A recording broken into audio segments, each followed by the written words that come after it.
Good evening, everyone. Welcome to the school committee meeting of November 17th, 2021. If you could please join us in the Pledge of Allegiance. I pledge allegiance To the flag of the United States of America and to the republic for which it stands, one nation, under God, indivisible, with liberty and justice for all. All right. All right. Packet. We do have a jam-packed agenda. We are going to start with public comment if anyone has anything. Okay. Going once, twice? All right, sold. Please let us know if you do have, we are getting some emails from some folks. I think the only thing I just wanted to share with the committee is we did get an email from an Eric Plankley. You all should have received it. So for the public that understands, when we get an email to all of us, we can't go back and forth over email and talk about it because essentially we would violate open meeting law. So there was an email from a gentleman, I think he was a student in Westwood, asking who our student representative was. If the committee's okay with it, we're going to talk about our process. So we have Anna who's doing the student advisory, but we're going to develop a process hopefully tonight. And if the committee's okay with it, what I was going to do is just explain to him what our process is going to be, and then we can kind of go from there. So that way we're not all responding. Does that sound reasonably okay? I think it's important that if we do get public comment that we respond, and I just didn't want everyone to kind of be stuck. So is that, everyone's all right with that? Yeah, Fred. Yeah, I just would want to caution us in releasing anyone's name or, any non-public Thank you. information. Yeah, thank you, Fred. So what I think what I'm just basically say is here's the process. And then kind of go from there, because technically I don't think we've established that process, which we're going to do tonight. So, great. So, yeah. Will you share your response with the committee? I think I can do that, right? I can see. You don't have to Do not include reply us all. on it, but Yeah. forward. Do not reply all. Yeah, just don't reply all, and we'll be all right. Yeah, happy to do that. Thank you, Don. And then we do have a student advisory report, so, Anna?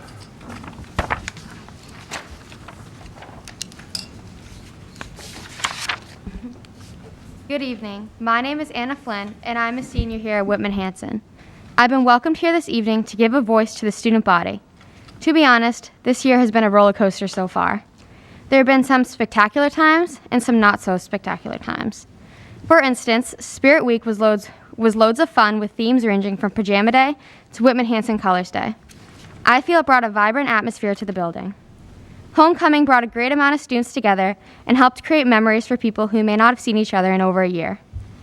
In addition, having sports and clubs finally back as somewhat normal this year has also made it easier for students to get involved after a year of uncertainty. However, I've heard students expressing upset feelings revolving this year's rally being changed around a bit. Coming from a senior, I'm a little blue about this decision, yet I understand given the circumstances. Another positive point, our awesome sports teams have been excelling this fall season. The girls' soccer team is out at a big game tonight at Mansfield High School, and last weekend, the girls' cross-country team, alongside senior captain Nathan Tassi on the boys' side, qualified for the All-State meet coming this Saturday. Additionally, the Student Council took a quick field trip to the Middleborough High School last Friday for our CMAS conference, and it was awesome and filled with much of laughs and dances. With school report cards being quarters now instead of 2 hard semester grades, I know a lot of seniors are very stressed and overwhelmed with schoolwork. Workloads have been heavily lately, and seniors are covered in college applications and other items revolving around this school year. On the other hand, I know my class and the ones below us are thrilled for the springtime and all the fun and adventures it will bring.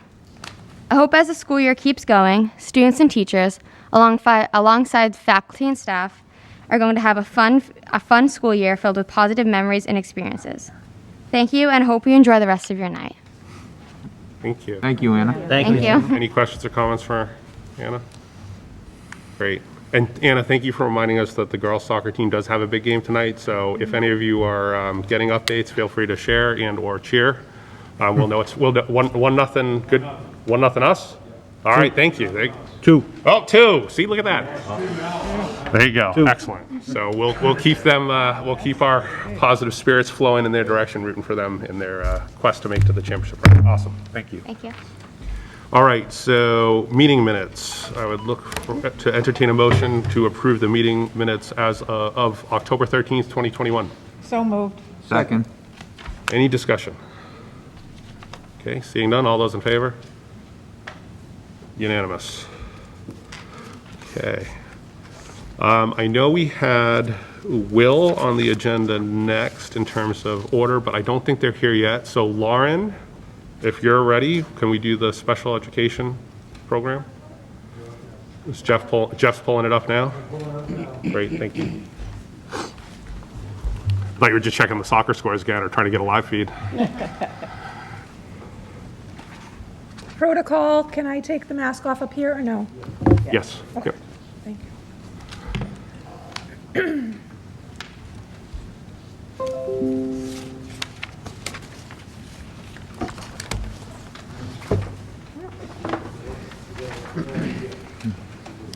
I have to click it back. Mike, can you see okay? Is my Yeah, hand? no, I can see, no, you're good. Should I just stand at the computer?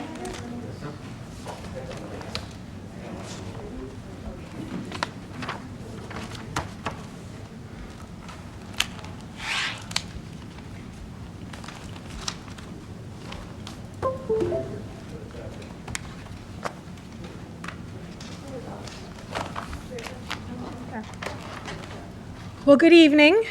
For those of you who don't know me, my name is Lauren Matheson, and I am the Director of Student Services. And in addition to going over our special education programs, because I know this committee has asked for a presentation on that, we're going to broaden the scope a little bit tonight and talk about services for all of our students. We do have amazing special education programs, but they do service a very small percentage of our students. However, we have a robust continuum of supports for all students.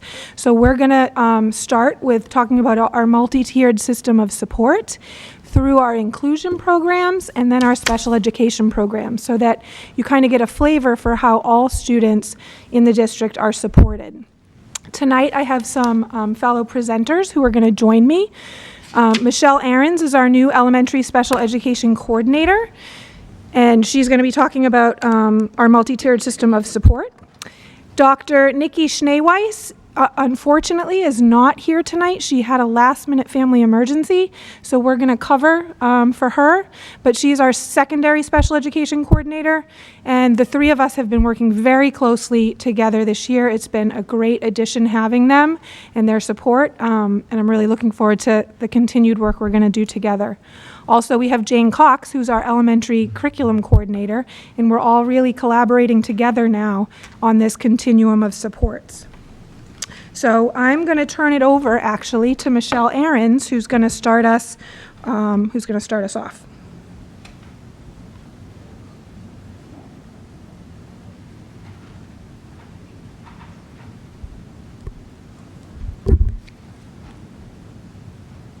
Hi, everybody. Happy to be here to talk about student support.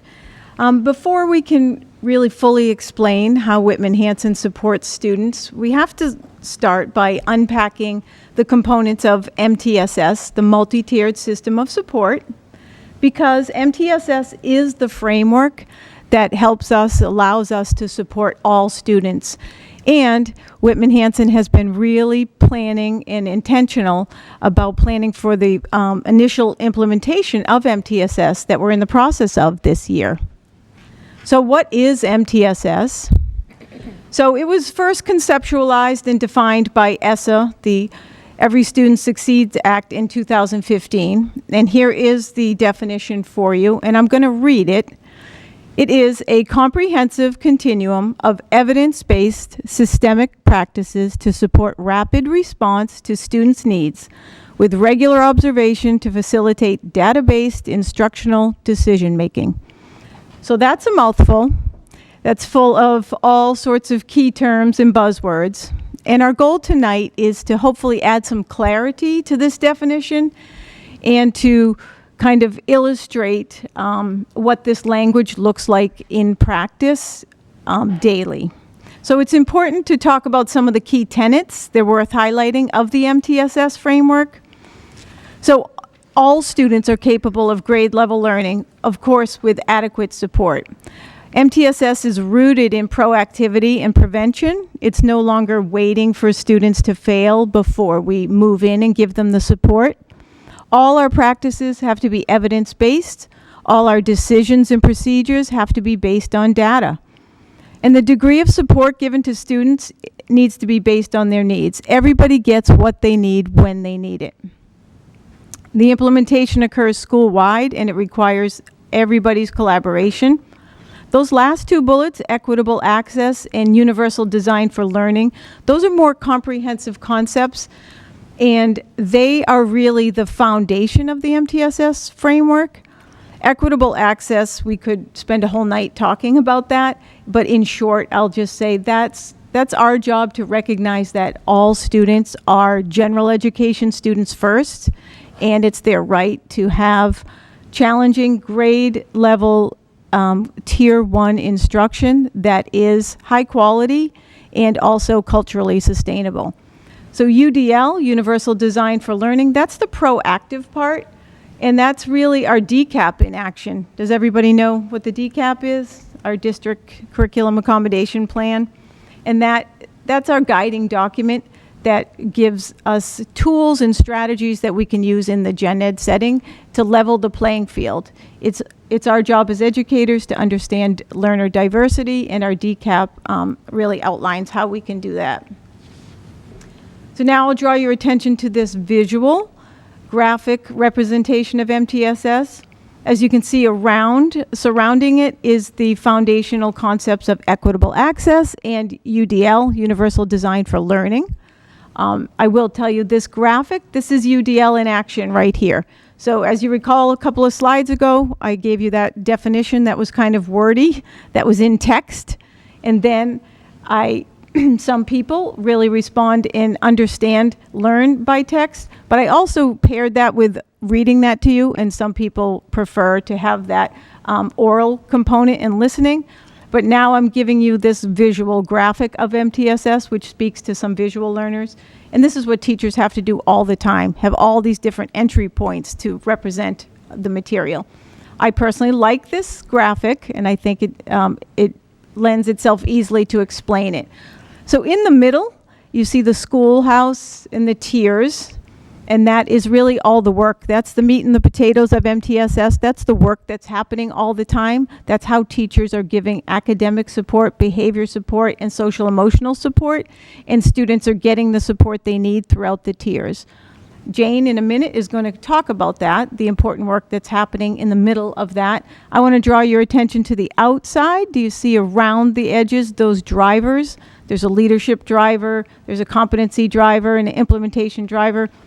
If attention isn't paid to those pieces, you can't do the work in the middle. So for example, MTSS needs leaders who understand that we have to have consensus building for MTSS's implementation. We need to remove barriers that interfere with the full implementation. We have to ensure there's time for collaboration and feedback loops. And how are we allocating our resources? How are we using the people, the time, the funding? And we have strategic staffing decisions. For example, there's been planning and thought about some of these new positions that are in place this year that we didn't have before, that are helping to move this work forward. Special education coordinator, that's me, myself included, is a new position. We have interventionists, the building level, the district level. I think they're in the house somewhere. Yep, back there we have some interventionists. We have tech coaches now that we didn't have before that are really helpful in supporting this work. Do we have tech coaches? We have tech coaches here in the house. We also have the competency driver. How are we ensuring that the people doing the work have the skills and the knowledge? How we have thoughtful staffing models. So who do we hire? How do we make sure we hire the right people for those positions, and how do we leverage their skills so that coaching can happen and that other teachers are learning from these other positions? How do we have high quality professional development all the time? Do we have a culture of adult learning? And then lastly, are we making sure we're giving feedback and evaluation to the adults that are driving the education? The last driver we have to make sure is in place is the implementation. Do we have the systems created to have that work in the middle happen? And we do. We have lots of different places that we can have teachers learning from each other and places to talk about students and make instructional decisions. Again, we'll talk that we have to have evidence-based practices, we have to implement with fidelity, and all of our decisions are data-based. And the curriculum is high quality. So as promised, Jane is going to talk about how all those drivers are coming into play, and in the middle, all of the work that is happening.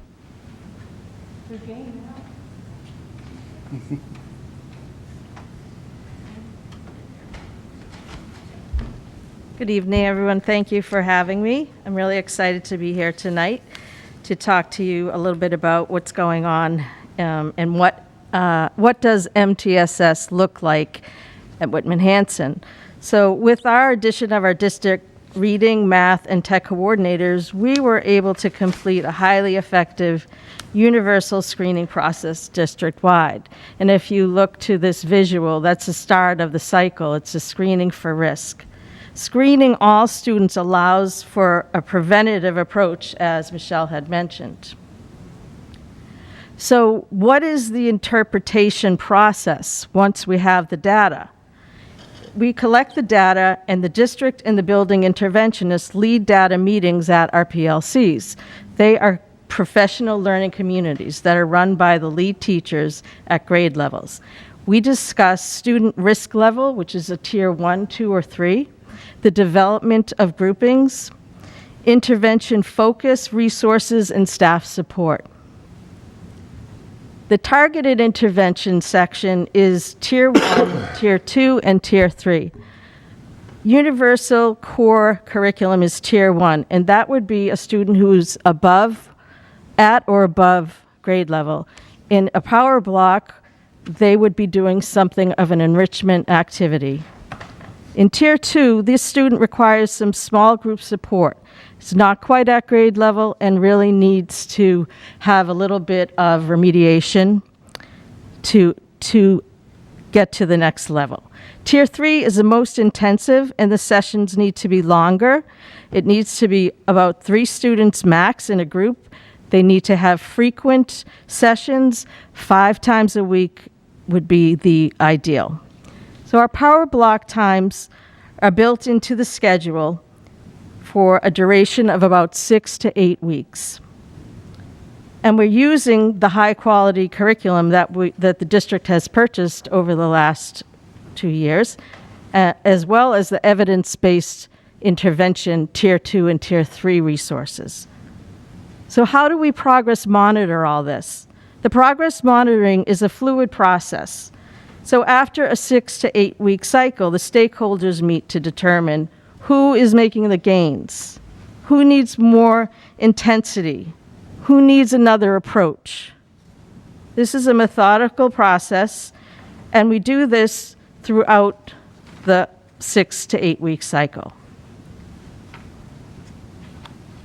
So this is the MTS intervention model that Whitman-Hanson is implementing. We've had some of this in place, but we're really doing this as a district initiative so that we're all on the same page. We provide teachers with high-quality resources to facilitate differentiated instruction in their Tier 1 classroom, and it ensures that all students are taught to reach year-end growth potential. Here's a few slides. So this is our reading interventionist group. They were at Duval recently, back in September, I guess it was, and they were a tag team doing K-3 interventions, their universal screening, 1-to-1 with students, and they did that at Indian Head and Conley as well. And the next slide next to it is Michelle Costa. She is our district reading interventionist, and she's sharing the data at the PLC. This is an example of a Tier 2 instruction. This is a teacher who is working with a small group, and she is doing word work. And these are just several other examples of Tier Tier 2, and Tier 3 interventions. This is a building reading interventionist working with first grade students, and he is working on decodables and letter sounds. Next to that picture is Anthony Arena Foley. He's the district math interventionist, and he's with his team of building interventionists. They're going over progress monitoring. So that's just a snapshot of what we're doing. Great work in our elementary schools. And we go back to this screening cycle because Lauren will talk to you about how the referral for eligibility can occur at any time during this cycle. Thank you.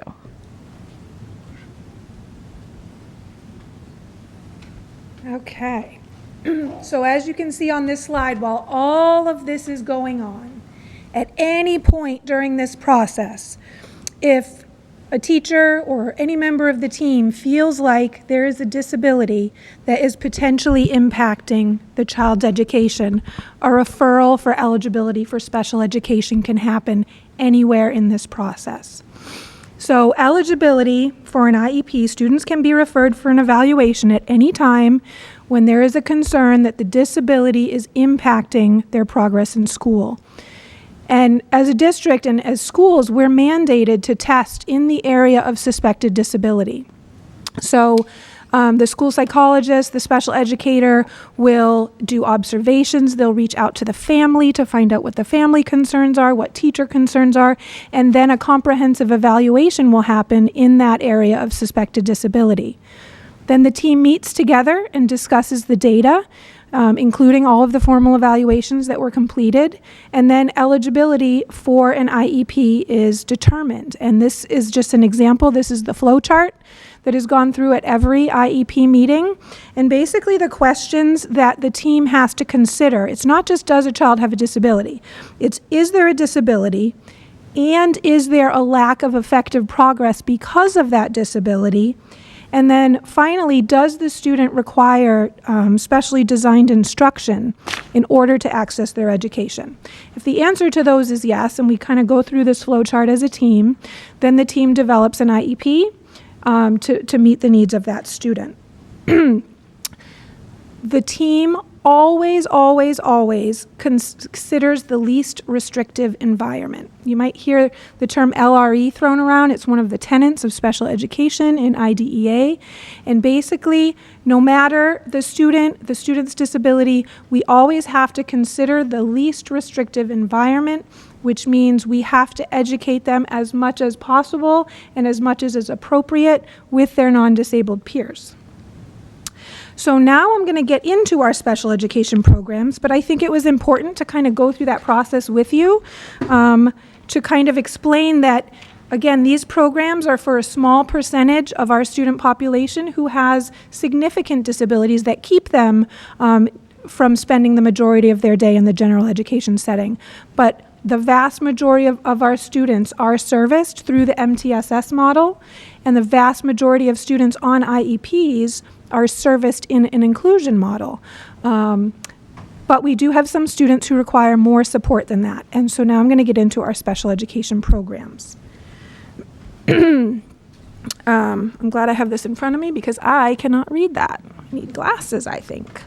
So I already covered that, the first point. I think what's important for us, we're gonna be getting into budget season soon, and I'm probably gonna come up here and tell you about some things that I'm gonna be asking for in terms of programs. And the reason that it's important to have comprehensive K-12 programs in our district is it helps us keep as many of our students here in district as possible. And that's our goal. We wanna keep our students here. We wanna educate them here as much as possible. There's times that we can't, and that's okay, but if we see a need in the district, we have a cohort of students that we feel like we can meet their needs here, we want to be developing programs here to keep our students. Determination of placement in a special education program is very, very guided by law and regulation. There's entrance and exit criteria for each program, and decisions are always made in the context of a team meeting. Students in our special education programs have significant learning needs, and they do spend a portion of their day, and again, that's a team decision how much of their day, outside of the general education setting, which is the LRE that I just talked about, the least restrictive environment. And it's here that they receive their modified curriculum and related services that meet their individual needs. Inclusion opportunities are still important for all students. Students in our program are also provided inclusion opportunities as well. So we're going to start at the beginning with the littles. Our Preschool Academy is located right here in this building down the hall.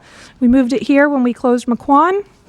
The Preschool Academy is an integrated language-based preschool program where children both with and without special education needs learn together in a play-oriented setting.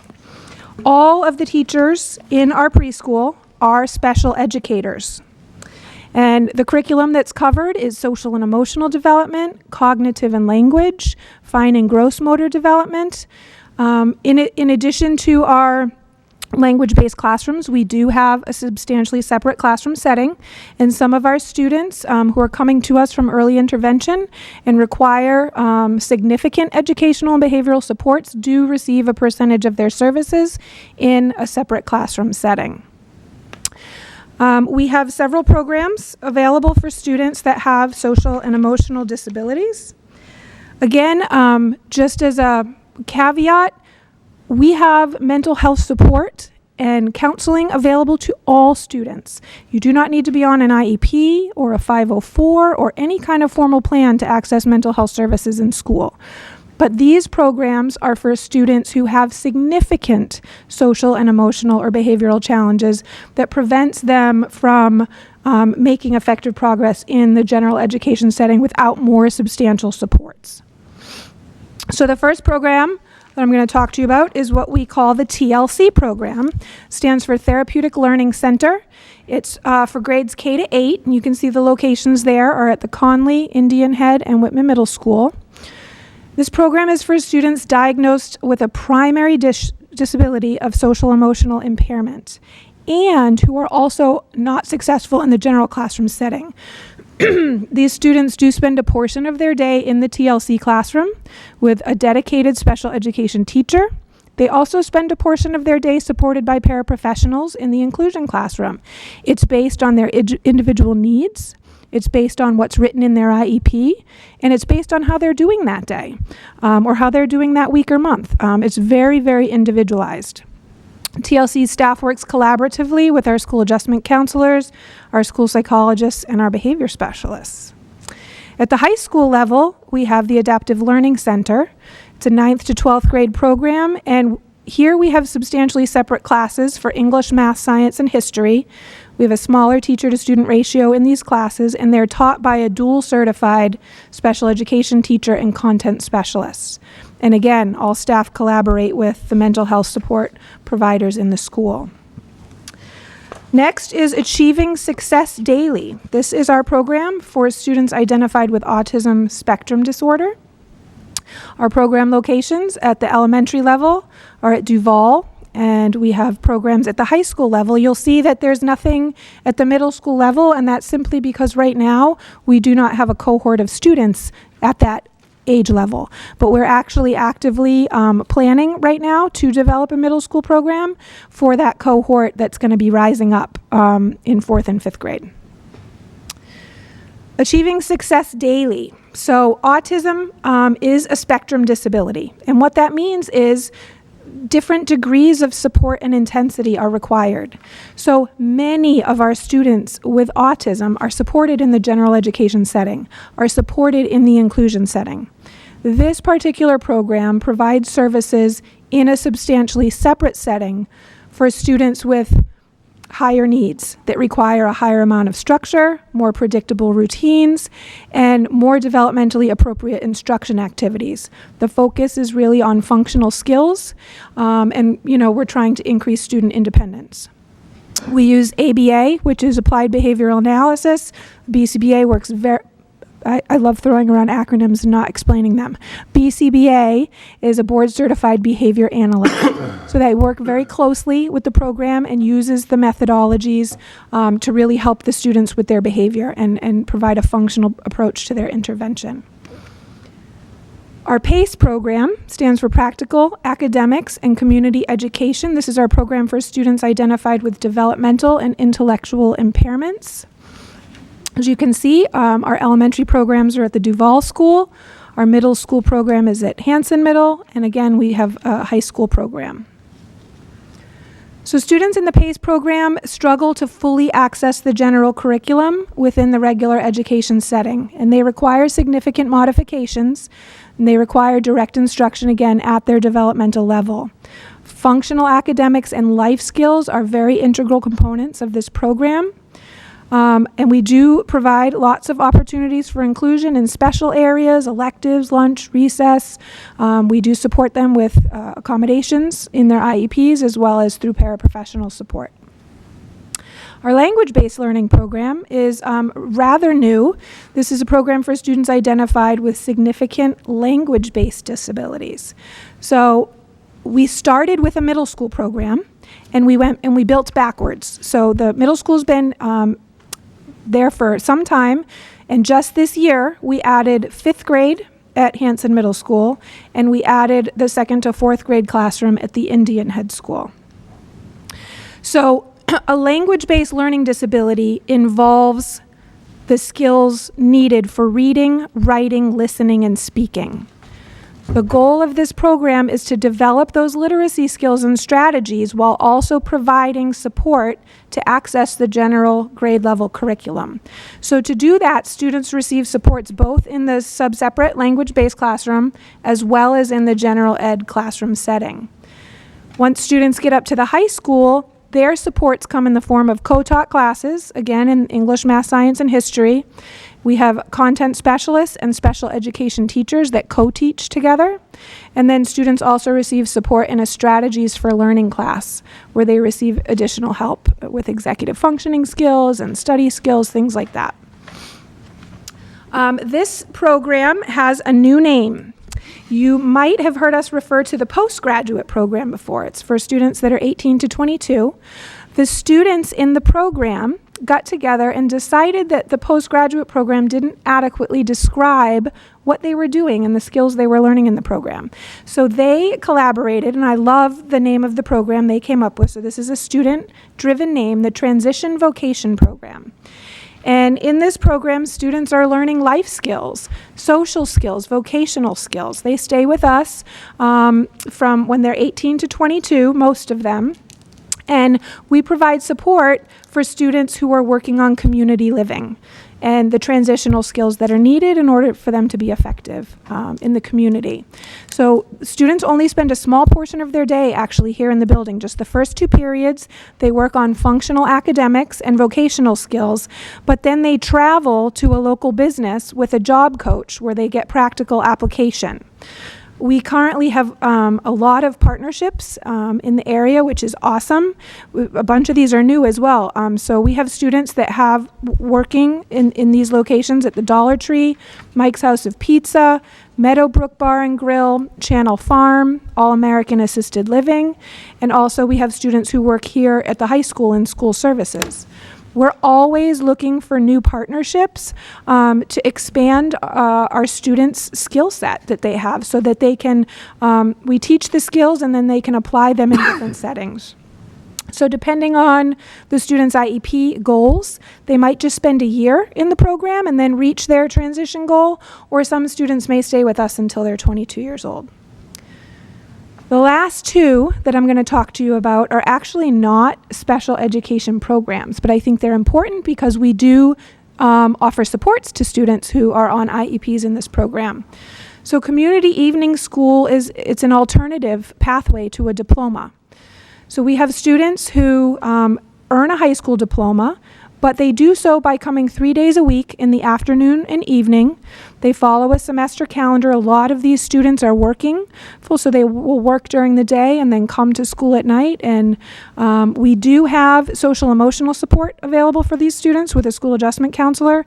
And we also have a special education teacher attached to the program. So students on IEPs still receive their special education support.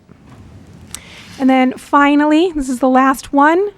You've heard me talk about this before, BRIGHT, that stands for the Bridge for Resilient Youth in Transition.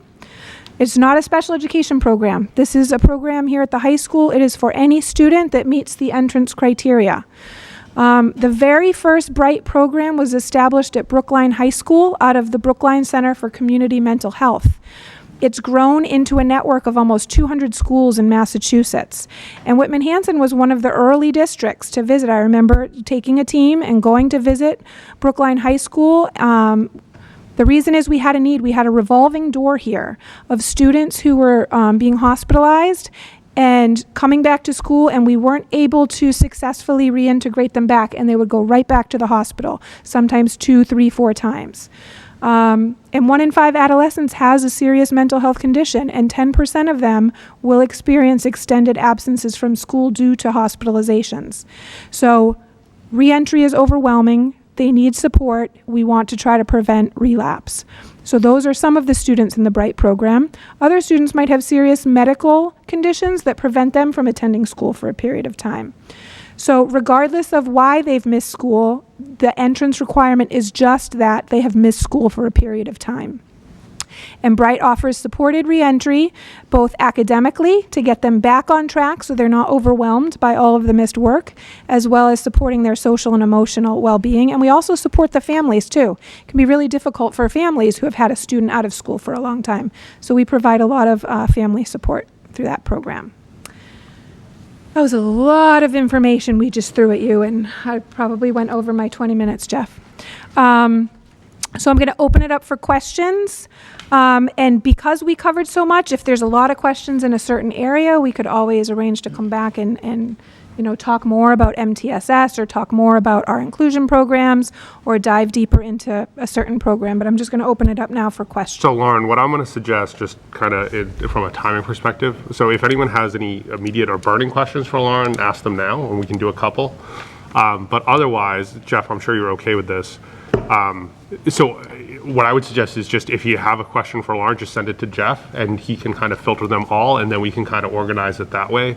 I think one of the things that we were hoping to do with this is we talk about special education a lot, right? We talk about understanding what it is. I think you threw out, I lost count of the acronyms. I was trying to write them down and understand them. And it's important for us as school committee members to understand that, and certainly for the community to understand what we're doing.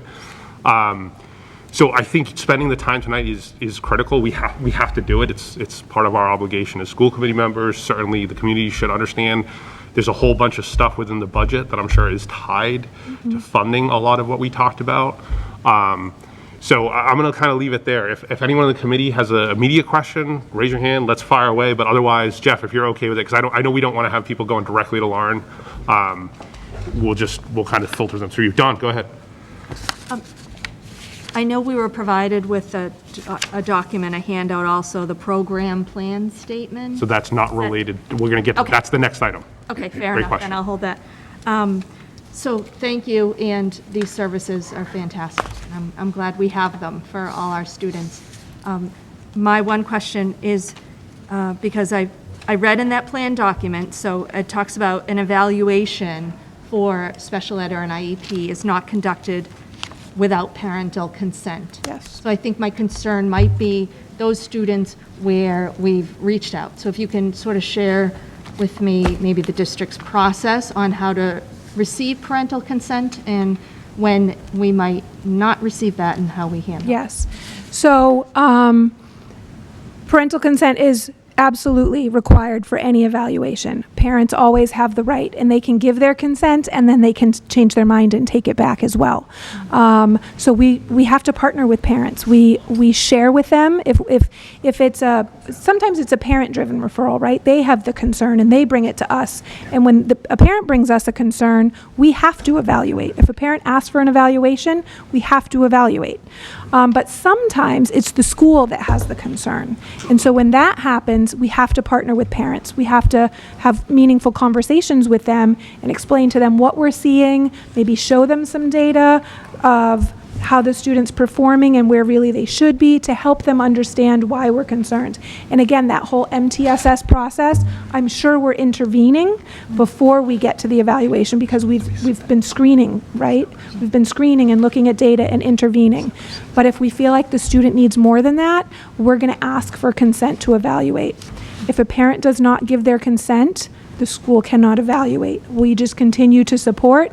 That's where the DCAP plan comes in, because the district curriculum accommodation plan is accommodations for all. So a student doesn't have to have an IEP for us to accommodate to meet their needs. They do have to have an IEP if we're removing them and providing direct service, but there's so many accommodations and things that we can do if a parent does not want their student evaluated, and that is their right. So we do just work closely with them to try to help them understand.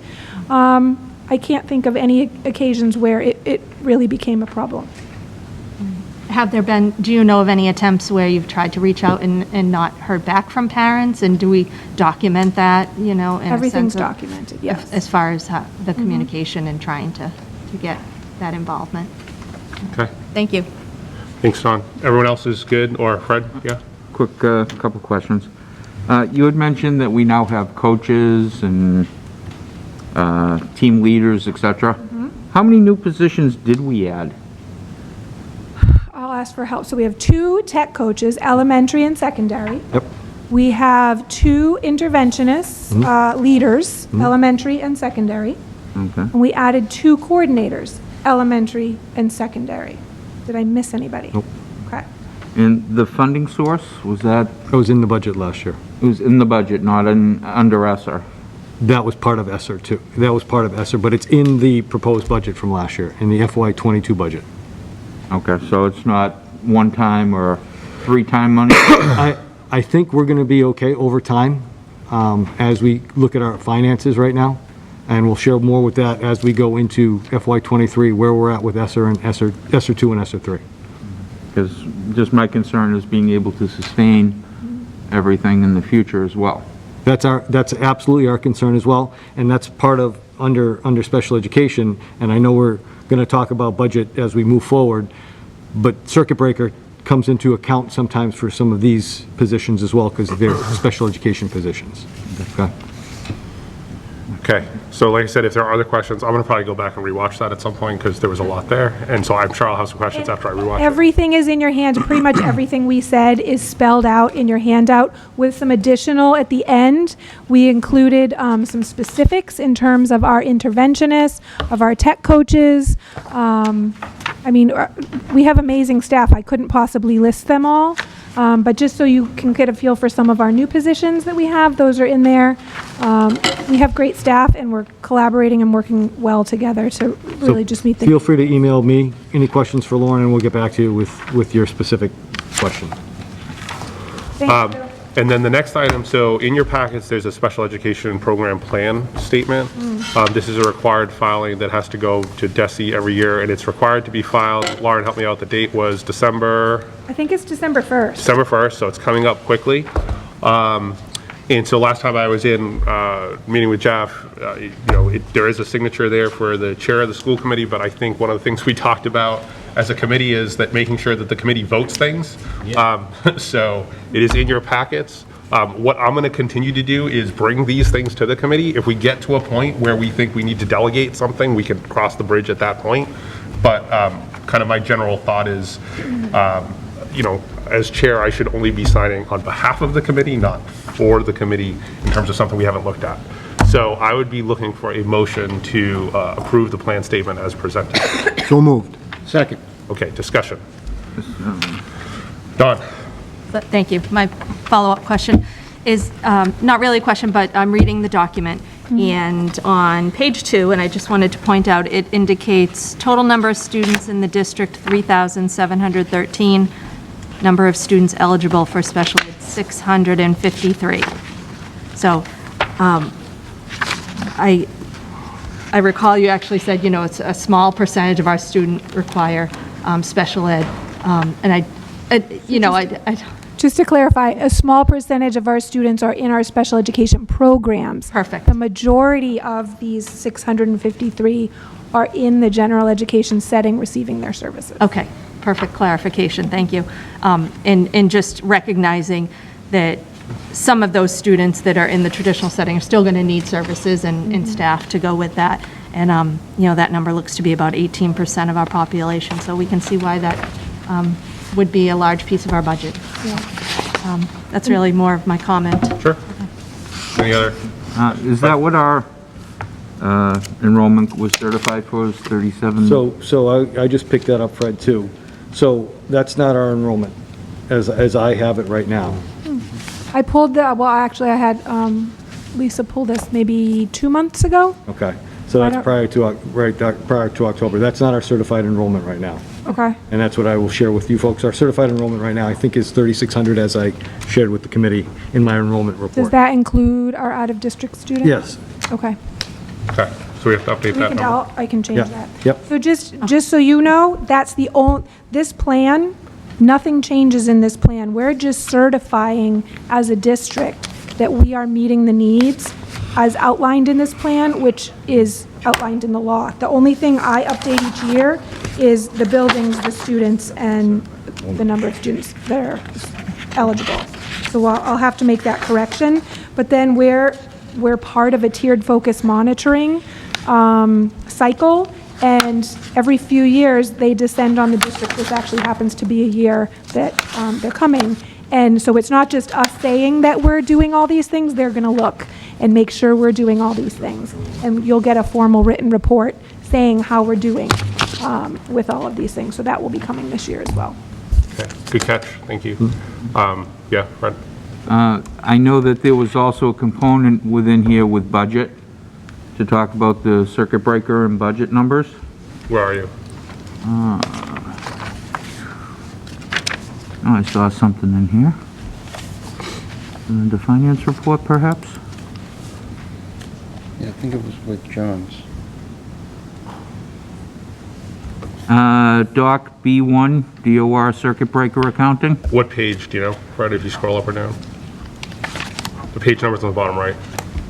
What are you talking about on the report that we have a vote or we have a motion and a second? Yeah, it should be a special education plan statement. I'm assuming the one in the folder. Yeah, hold on, let me, Does it look like this? There's a page number.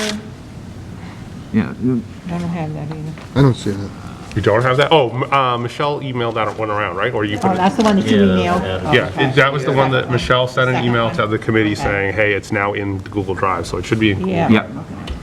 It's in the Google Drive, I'm pulling it right now. I don't have that Let me one. just find where it references the financial aspect of things. Where? I think that's in the finance stuff, right? I just, There's a section on page 24, Fred, that talks about financial responsibility for insuring services. no, there was it's in the beginning, page 5, 6 maybe. I don't know. I just gotta find it. Excess cost, maintenance of effort. Talks about segregating the accounts. Okay, so it starts on page 5. And it talks about that it complies with non-supplanting requirements and uses federal special education funds to supplement state and local funds. The school's district of maintenance of effort is documented in the end-of-year report or comparable report for charter schools. So they're talking about the budget portion of this. I would prefer to wait on voting on this until we hear about the budget, where we have a separate document for special education budget. This doesn't really relate to the budget. This is just saying that we are, so when I do our grants each year, our special education grants, part of the process is proportionate share, making sure we spend a proportionate share of our funds on students that are in private schools. All of those things are calculated for us and through DESE, and we have to show that we're doing that. So that's an accounting Right. piece, but There are accounting questions, and that's why I was wanting to So wait. just to clarify, so this is a annual plan that we file with DESE every year. We have to file, but, every 4 years, I Every 4 believe, years. we have to update the Okay. plan, every district. and it's due by December 1st? Yes. And if we didn't file it, what would happen? Our funding would be affected. Okay, so there is a huge funding implication. So Fred, are you suggesting you just want to wait until after the financial report? Correct. About this, tonight? Correct. Okay. Anyone else?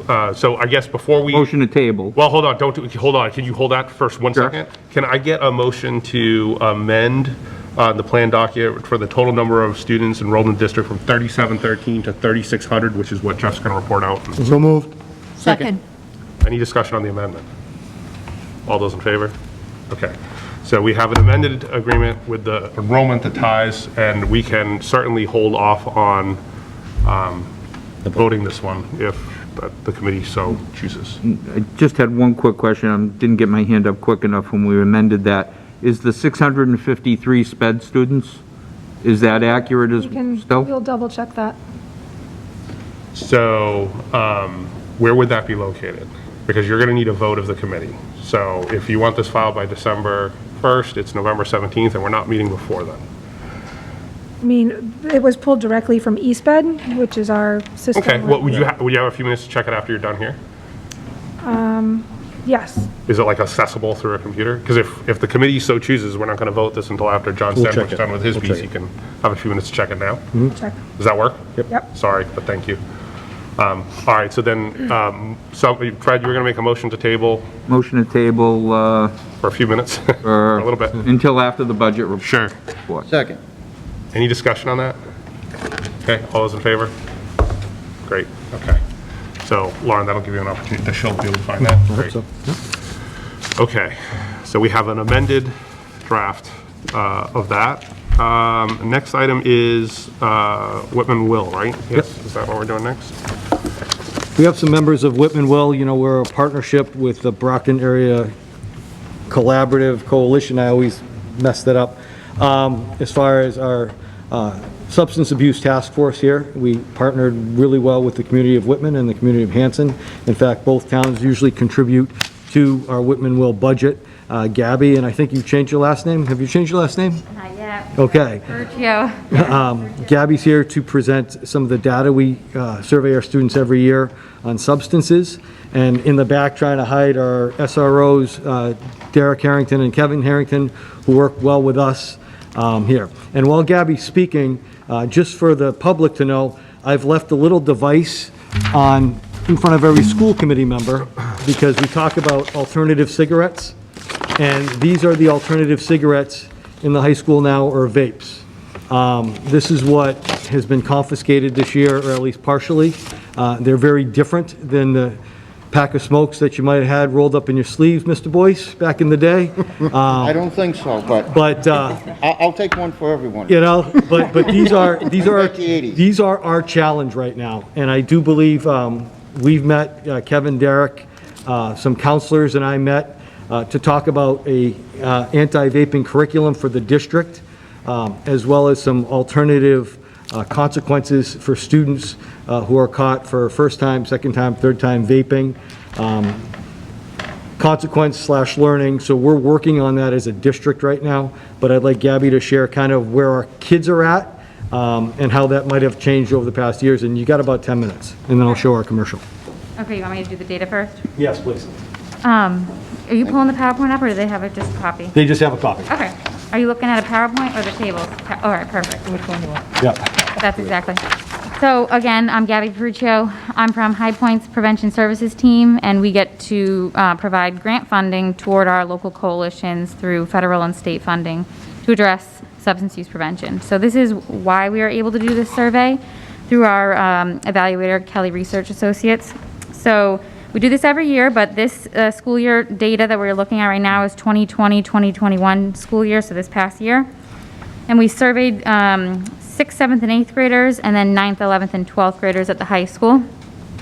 So about 1,100 or so surveys were completed. So if you flip to the graph that says middle school 30-day use summary, the first main question we ask students on the survey is how many times in the past 30 days did you use alcohol, cigarettes, electronic cigarettes, which would be vaping, and marijuana or prescription drugs. And that can, the statistics you're looking at is the student could have said 1 time, 10 times, or 30 times. So it's any time within the past 30 days did you use these substances. So when you look at the middle school, there's honestly few students that have listed any of the substances. You know, you can see with vaping, 7th and 8th graders did have a higher percentage of use among any other of the substances. That's really mainly the one to point out. And then when you look at the high school, at the next table, high school 30-day use, alcohol was the most reported used substances by 11th graders at 14%, and then again at the senior level with 27%. And then if you look over to vaping and marijuana, those also increase as the grades increase, and that's a common trend we've been seeing. So reiterating kind of the importance of looking at that middle school level when talking about prevention, like you said, and curriculum around these substances is key. The next main question we ask students on the survey is their perception of risk. So how harmful do you view each of these different substances? How risky is it? And these show a moderate to great risk, those percentages for middle school students. But you'll see the perception of risk for marijuana kind of decreases as the grade level increases. And then for 6th grade respondents, they felt that it was moderate to great risk, or 78% of 6th graders felt it was moderate to great risk of using marijuana regularly, and then it decreases to 76 for 7th grade and then 63. So that's, you know, something we want to point out because perceptions of risk have really changed for marijuana in many of our districts. They've really lowered since, you know, the legalization of marijuana. At the high school perception of risk measure, marijuana continues to decrease actually significantly at those high school grades, you know, going from 53% believing it's moderate to great risk to 42% of 12th graders believing it's moderate to great risk. And then for the rest of the categories, you know, over 2/3 of the student respondents from all of the grades reported a moderate to great risk in using the substances, which is a fairly good measure. The next main question is about kids' perception of their parents and how they feel. So how harmful do you think your parents think it is to use these substances? So at the middle school level, we are really doing well with students thinking that their parents think it's wrong or very wrong to use substances. You know, nothing had a percentage rate below 93%. So that was good measures to see. And then it fluctuates a little at the high school level for parental disapproval. 2 categories to note would be 90% that were below 90% were the alcohol and marijuana categories. So, you know, 86% of seniors are thinking their parents would think it's wrong or very wrong, and then 76% of seniors think it's wrong or very wrong to smoke marijuana. So parental perception can really impact a student's, you know, the way that they perceive substances and access to substances. So that's something that we collect in those circumstances. And then the last measure is peer disapproval. So the students being asked, how harmful do you think your peers think it is to use substances? And that really can get into, like, you know, social norming and, you know, if your friends are doing it or if you think your friends are doing it, you might be more apt to do it. So for the middle school peer disapproval rates, 80% or more of student respondents in these grades, 6th, 7th, and 8th, reported that they think their friends would think it's wrong or very wrong to use each of the substances. But at As the grade level increases, the peer disapproval rates decrease. So and you do see that a lot more so at the high school level, which if you flip to the last page, you do see that that drastically decreases for most of the substances. So for example, 67% of the ninth graders think that their friends would think it's wrong or very wrong to smoke marijuana. And then it decreases to 48% at the 11th grade and 36% at 12th grade. So this data we use not only as a requirement of upholding our grant funding, but to really just inform, what we're seeing in the school districts and where we should be focusing our efforts. A while back, we were really focusing on prescription drugs and opioids because that's what our students were struggling with. And now we're really seeing marijuana, THC, vaping, and of course alcohol being, those top 3 substances that we're facing. So I'm here tonight to share that with you, but also every year we ask your permission to share the data with our community and also get to survey students again next year. Really, the school owns the data, but we, with your partnership, we'd like to continue surveying students. We've actually been able to see some really interesting trends with cohorts of students, from tracking them from as they're an 8th grader to a 11th grader and to a 12th grader, and that's really what sparked a lot of our discussion with the coalition and what we really should be doing, starting at the middle school as they get to be seniors. Great. Questions? Thank you. Any questions? No? Good? Okay, everyone's So good? one of the things before Gabby leaves, we'll put together the commercial this summer that I'm going to share as brief of our program. Whitman-Hanson Will is a organization of community leaders, school, police, other groups that together work to help our community in any way we can, specifically to the opioid epidemic. And provide resources for those people to avoid addiction and to assist drug treatment. We come together monthly as a group with community members and members here at the school, counselors, teachers, administration, the superintendent. It's a group that was funded through the Brockton Area Prevention Collaborative with state, local, and federal money. I believe these coalitions are very important because they really help with the health and wellness of communities. when there's a concerted effort to inform people of the negative effects, we actually win the battle against increased addiction.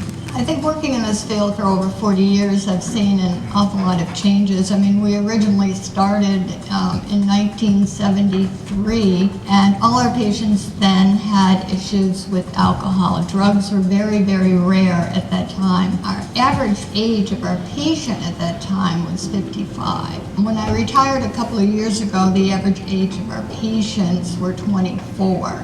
I think youth should be a huge part in the coalition and just change and coalition work, because this substance and alcohol use isn't just adults, it's everyone. All high schools, middle schools even have this opioid crisis hitting them. We discuss issues going on in the community that should be addressed or that we can hopefully address, how we can get our students involved in different projects that we can work towards. One of the initiatives I've been involved with was our sticker shop project that we did in the community.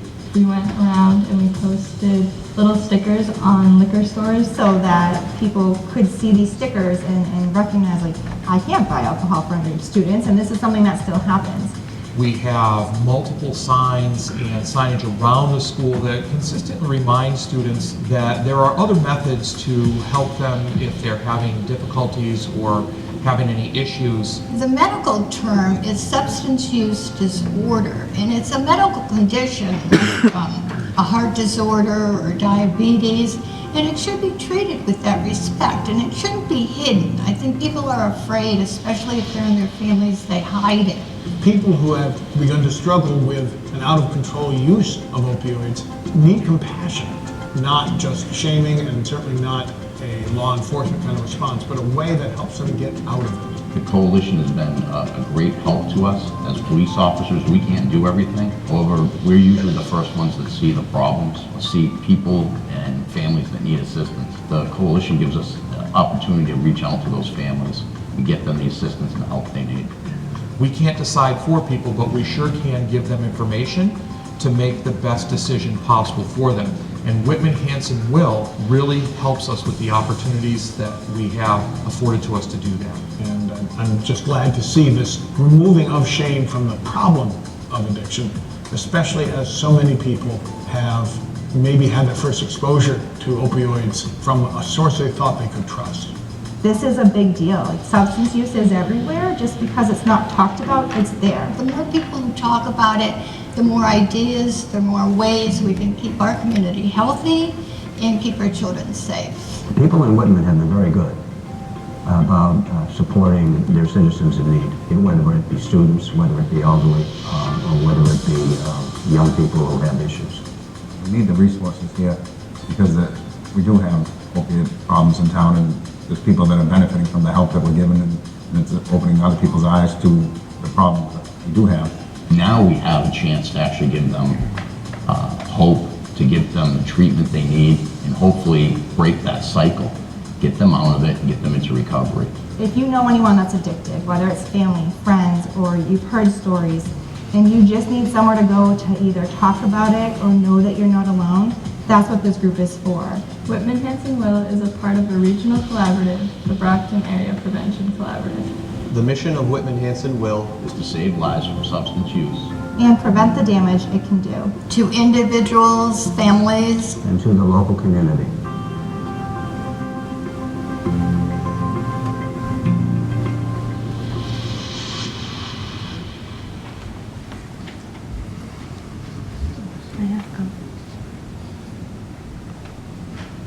Does anyone have any more questions for Gabby, or is she good? So I have Dawn, and then Chris, and then Fred. Dawn. Not necessarily a question for you, but a comment in response to the video. Although the data is important, and thank you for our middle school and high school and their perception, I think the video shows this is a community issue. And I think when we talk about school and our students, while our elementary kids are not surveyed in response to their, connection with alcohol and vaping, those students might go home to a home that has parents who are addicted and so forth. So we need to support students in our school who may struggle with this with other family members or may have lost a parent due to addiction and so forth. So I think in regards to supporting everyone, and it's a community-wide issue. I want to thank Jeff for mentioning about a curriculum, because we can talk about this data all day long, but if we don't do more to help educate, and I'd love to hear more about that in the future, in the curriculum and what you have planned for that. Chris? I was only going to ask if she needed a vote. I thought She does. Oh, yeah. Fred? And my question was, would you like a motion to continue the program as has been done last year with the same parameters of no public, private information being shared with the public? Yes, thank you both for that. A second? Second. Great. Any further discussion on that? Thank you. I mean, I think the video is powerful. This is a significant issue that we all face as a community, so on behalf of all of us, we appreciate the work that everyone's doing on this, so thank you. Thank you. All right. Thank you. All those in favor? All right, great, thank you. Thanks, Gabby. See you tomorrow at 9:30. Thank you. Want me to just go to field trip requests? Yeah, let's keep going. Okay, we have some field trip requests. Mr. Davidson, if you don't mind coming up, kind of looking, we have a field trip request going to, where are we going, Mr. Davidson? Overseas? We are going overseas. Good evening, everybody. Bob Davidson. We have a field trip request this year to travel internationally on a World War II themed trip that's going to England, France, Belgium, and Germany. Questions, or can we get a motion to? Motion to accept. Thank you. Second, Any questions, discussions? Fred? COVID world. Right. Sure. What are, Yeah, no, absolutely. I expected certainly the question. So in addition to the usual things EF has in place for safety, they've instituted a number of things to try to keep people as safe as possible with the reality of COVID. So one of them is vaccinations. All people on the trip will be required to be fully vaccinated. The next is masks. People will be required to wear masks on the bus and all public places indoors. All people on the trip will also be required to be tested 3 days before departure and before coming home. So I think they've set the bar very high. Yes. Just as a follow-up, EF is doing these tours throughout the country? EF has been traveling actually this year inside of Europe as well as Central and South America, but they have been traveling in Europe for months now, yes, from what I understand, with great success and very healthy. If there was an uptick or something that really materially changed, how would that go? Sure, yeah, there are certainly policies in place. So if there is an uptick, and for example, the federal government forbid travel, we obviously wouldn't travel. EF has, in addition to monitoring the State Department and other federal agencies, has offices in 65 countries and everywhere we're going to be. And if they see something on the ground that they think makes travel impractical, then we wouldn't go. We wouldn't. Okay. Fred? The only thing I'd like to add is I think it's beyond time to get these kids back to normal. I think that's a wonderful trip for World War II and, have them have that experience. And at the end of the day, it can be their decision or their parents' decision. They don't have to go. I think it's a wonderful thing. Fully support it. Two questions, Bob, for clarification. One, this doesn't come out of the district budget at all. It's all self-funded from the kids, yes. Correct? Okay. Two, student gets sick with COVID overseas. Sure. What happens? Sure. Yeah, so there's policies in place for that as well. Okay. So if a student gets sick while overseas, we're under the authority of the local governing body. So whatever they require, we have to do. If that means the group quarantines, the group quarantines. We have to follow the laws that are over there. Anything that's additional is at the expense of EF Tours. They pay for everything. Okay. Extra hotels, extra flights. If it's needed for a flight for a parent, they would pay for that. They've covered all those bases. That was my question there. Like, where's that cost coming from? If my son's sick over there, has to be there for 10 days, is he there by himself or is he with someone? Would never be there. I actually, honestly, I asked the same thing myself. The first question I asked, no one would ever be alone. They would be with an EF Tours representative and a Whitman-Hanson chaperone. Until a parent came overseas or until we all went home together. And if I can just clarify the first question you asked, Jeff, there's no direct expense to the district, meaning there might be subs. We're scheduled to leave Thursday the 14th. Friday's Good Friday with no school. But depending on the flight times, there might be some sub coverage. Just for full disclosure. Sure. Thank you. Any other questions? Okay, we'll move to the vote. All those in favor? Unanimous. Thanks, Bob. Great. Thank you. Thank you. Ski and snowboard, Miss Julia. It's 2-1, less than 10 to play. Oh my gosh. Thank you. Hi, everybody. I'm Julie Julia. Can I take this off? Yes. And I'm here to present to a ski trip to Vermont, Pico Mountain, which is right next to Killington. Last year we had no trip at all, so we're planning on going using a vendor, Boston Ski and Sports Club, and also the mountain. And there's policies in place that I've put in from the ski club as well as for us in the documentation for that kids must follow the rules of the school here, where if they're taking a bus, they need to wear a mask at all times. Outside on the ski slopes and whatnot, they don't have to have a mask, but if they do go inside of a building, they do have to have a mask on and put it on. And that would be my abilities to make sure that they do that. Again, as best as I can, but when you have 40 people on a trip, sometimes that's hard to do. Okay. We get a motion? So moved. Second. Second, Steve Boyce. Any questions? Okay, we'll move to the vote. All those in favor? Great. Thank you so much. Julie, thanks for doing that. Thank Getting you. back. Have fun. And Mr. DeSantis, DECA, please. I'm Tom DeSantis, business teacher and co-advisor of DECA. We are actually back to work this year. Last year we had virtual conference, and this year We have a district conference, and we've moved the location from down the Cape to Quincy Marriott to make it a little bit easier, because not all the districts will be doing the overnight. So we will be following DESI rules as well as District 1 rules. For example, we can't leave the building, so we'll be in masks at all times as well, except when eating or when they're in their rooms. We have about 42 members. We're up about 20% from last year. So motion to approve as presented. So moved. Second. Great. Questions, Beth? Well, just a comment. I think, Brian, that some of your students are very disappointed that they're not going to the Cape. Right. Oh, did you hear that? Yeah, well, new ownership heard. and new prices. Ah. Oh, yeah, big time, yeah. Yeah. So the Marriott was good enough to give us a student rate, which they would not. Nice. Any other questions, comments? Okay. This is the same trip that we've done many, many years as well. Yeah, Nina, who I co-advise with, this is her 18th year, and it's been pretty much. Wonderful, just kick some butt. You It guys will be. usually Last do. year, we had 15 go to state, so it was pretty good. Awesome. Awesome. All right, in Thank terms of the vote, all those in favor? Great, unanimous. You're all set. Thank you. Thank you, folks. I'm going to move right to the October 1st enrollment report. You have in your packets basically what our enrollment is by grade through the district and district enrollment. If I could just have you turn the page, if you have the page, and I actually color-coded it a little bit to that second page. You notice grades 8 and 9 are shaded. Kind of look at the trends. Those are our students leaving from grade 8 to vocational schools.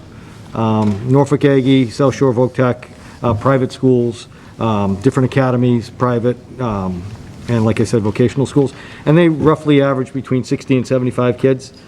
So our numbers have remained relatively consistent.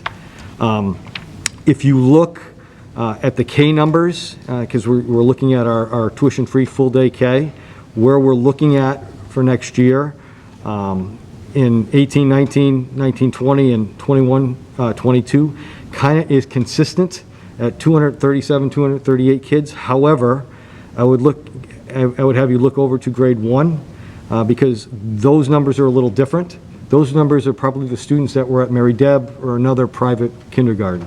So we're not just looking at the K numbers that we have currently. When we look at full-day K for next year, I have to look at kind of where the numbers would be looking at as kids entering first grade. So I just want to make you aware as we get into that conversation about tuition-free full-day K next year. Historically, we're down from where we used to be, and that's a national trend. It's within the Commonwealth, except we seem to be leveling off. If you really dig into this enrollment report, our numbers are dropping from the 7th grade, or the 8th grade class out of Whitman Middle School is probably going to be the last big 8th grade class. Then you go to a 157, 160 average. If you look back to the kindergartners for this year, we probably will never get to the, Ms. Stafford, the 200 plus kids that used to have in 8th grade. That's not going to happen. Hanson has taken a dip. And it looks like our average in elementary school will be consistently around 99 to 100. We might have a little bit of a blip, a little bit above, a little bit less, but we're not going to be putting out the classes of 150 students out of Hanson anymore. So when we had our NESDEC report done a couple years ago, when we were looking at the Whitman Middle School project, and some of us shook our heads saying, well, what do you mean? Where are all these numbers? These numbers are true, and if you're starting to look at where our kindergarten numbers are, our enrollment in 2030 or the high school, and when these kindergartners are in the high school or as freshmen, and the third graders are seniors, our high school is going to be a little over 1,000 without school choice. And that's kind of where we're at a little bit right now. We're a little bit above with about 160 or in, you know, where we're at. We have 59 school choice students in district right now.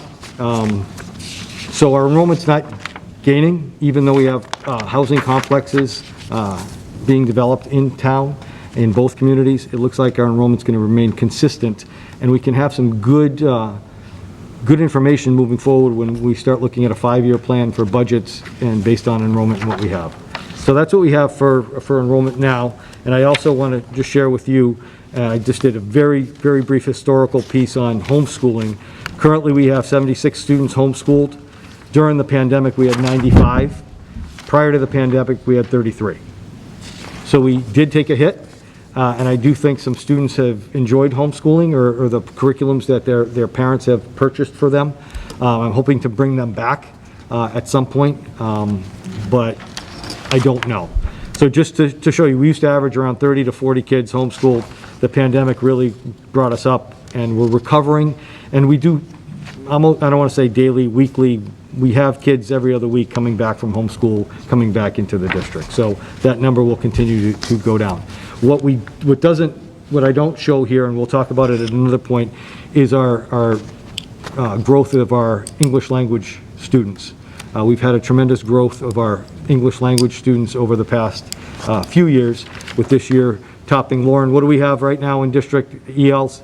We're approaching 100, but we have 126 families that don't have English as their first. So we are working, and this is off a little enrollment, but student support. We're looking at translation services online through Google Assistant, Google Translate, and actually translators for our EL population parents when they want to have parent conferences. All these little steps we are taking to make sure that all of our students feel welcome in our district, and we can communicate with our students. Does anyone have any questions on the enrollment piece right now? Thank you. Student parent engagement. So in your packet as well, I put together all the opportunities in district for parent engagement and student engagement. And it ranges from the elementaries to the high school, with the high school being the most opportunities for students to have engagement. I am proposing, after we talked at the last meeting, around a student advisory committee to the school committee. So this is my proposal to you. What I'd like to do is post in the high school an opportunity for 5 students to run for a position on the Student Advisory Committee. That committee will meet with the school committee every other month. We'll hold the elections in December. I will task this to Dr. Jones through Mr. Moriarty, the advisor to the Student Council, to hold a fair election. Hopefully by the winter break, we will have 5 members seated. Chris Jones will meet with them, explain the position and the role of the chair, because the chair could be the de facto member of the school committee, see who wants to run out of those 5 people for chair in January, with the first opportunity for those students to meet with the school committee in February. That being said, the next month, the chair could present, the chair is going to be an expectation to meet at every school committee meeting.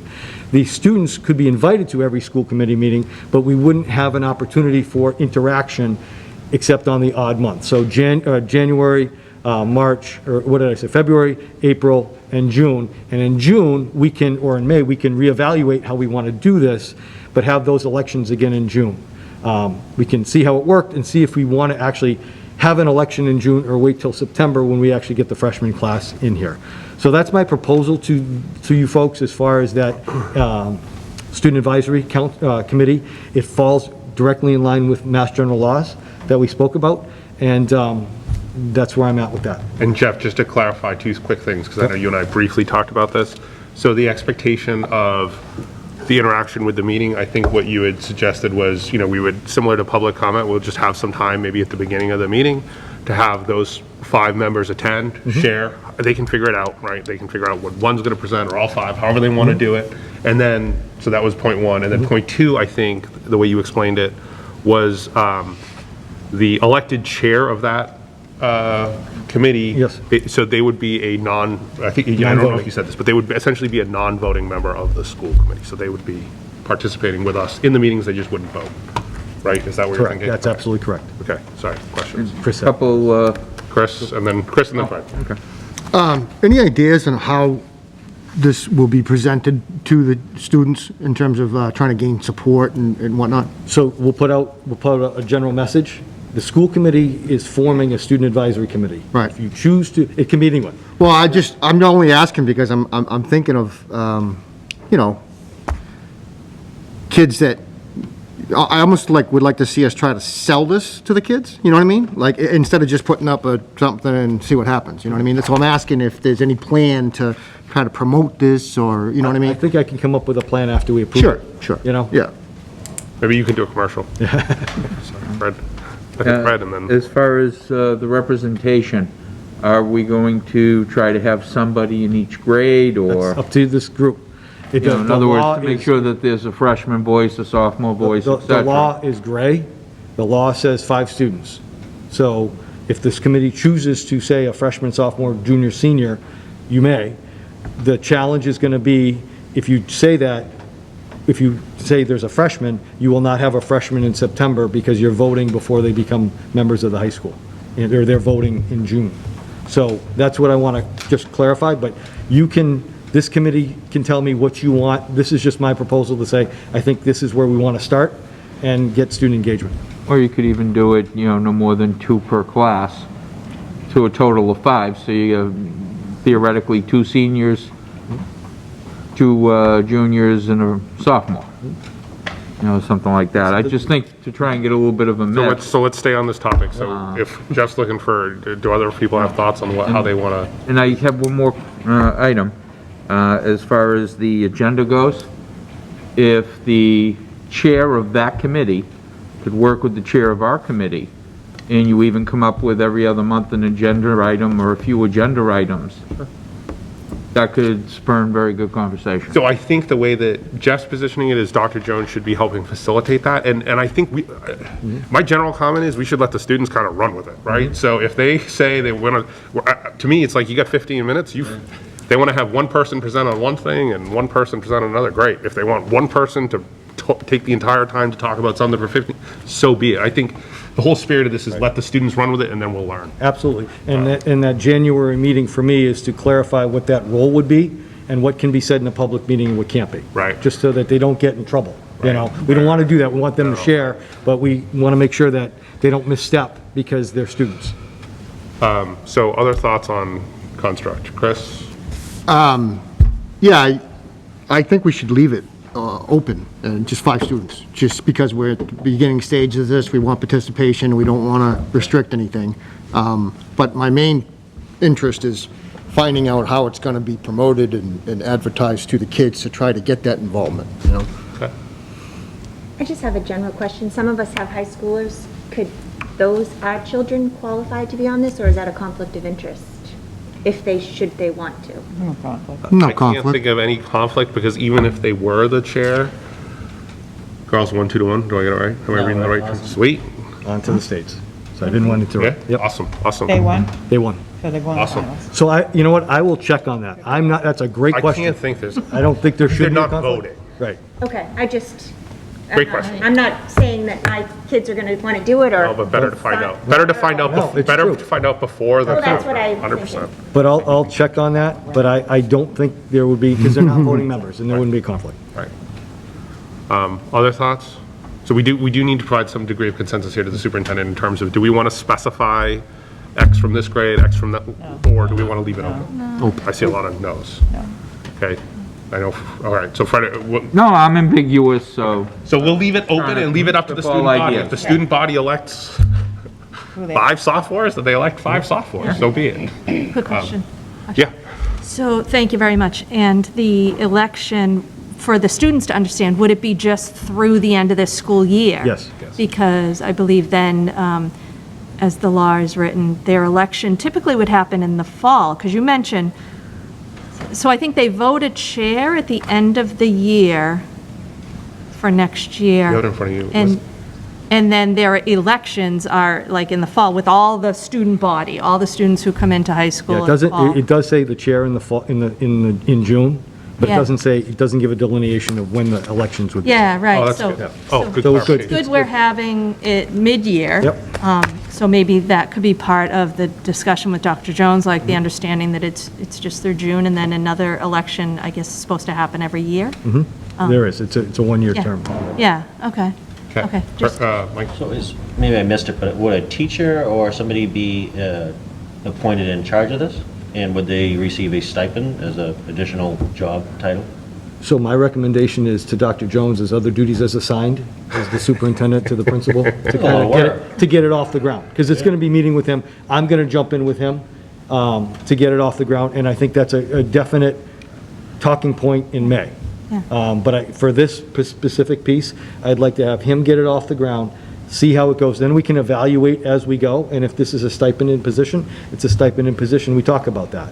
But you're absolutely correct. Yeah, so it one more. sounds- I'm sorry, one follow-up.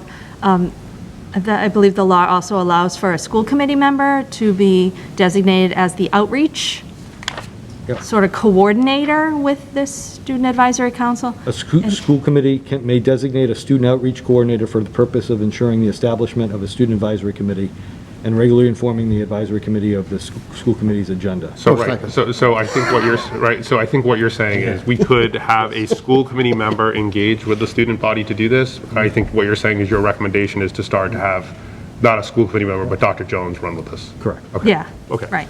Okay. So I'm good.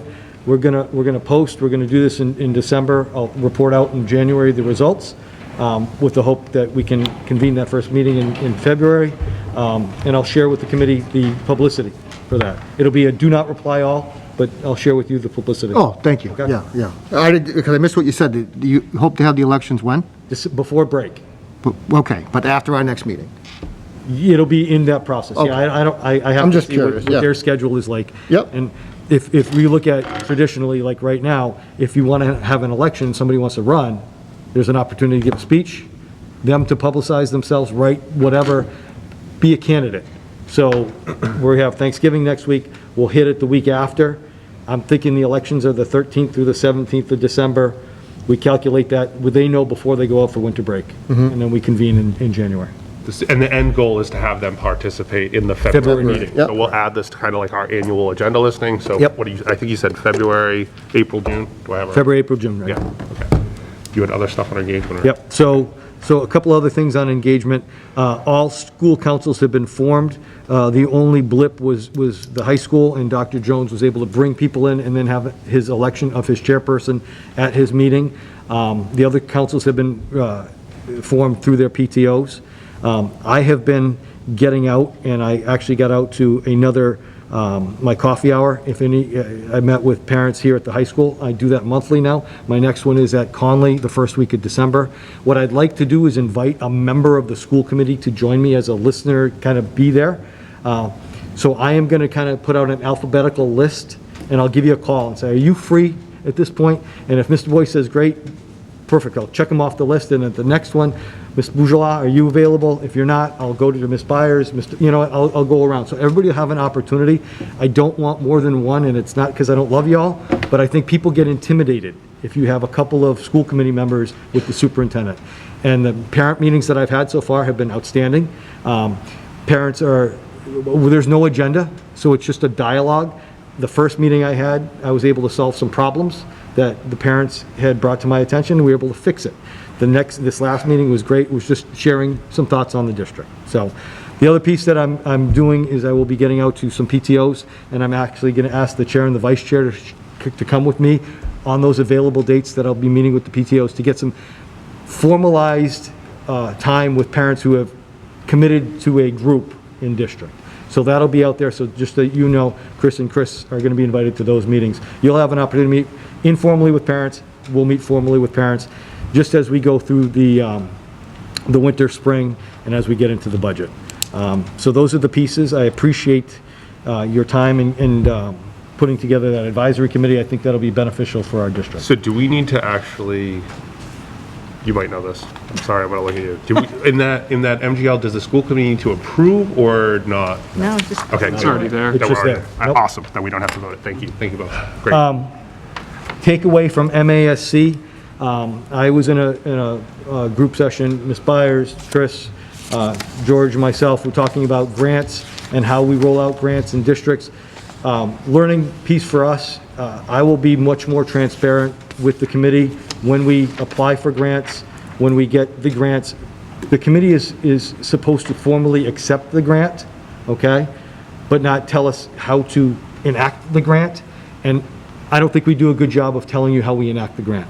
So moving forward into FY23, we will share with you. We've always had a grant piece on the pie chart, so to speak, in our budget. We're going to be much more detailed and explain how that could change during the course of the year. So for instance, last year, and I'll take Title I, George does the Title I grant. We applied for the grant last year. As we hit the date that we have to get the grant, we assume it in the FY22 budget.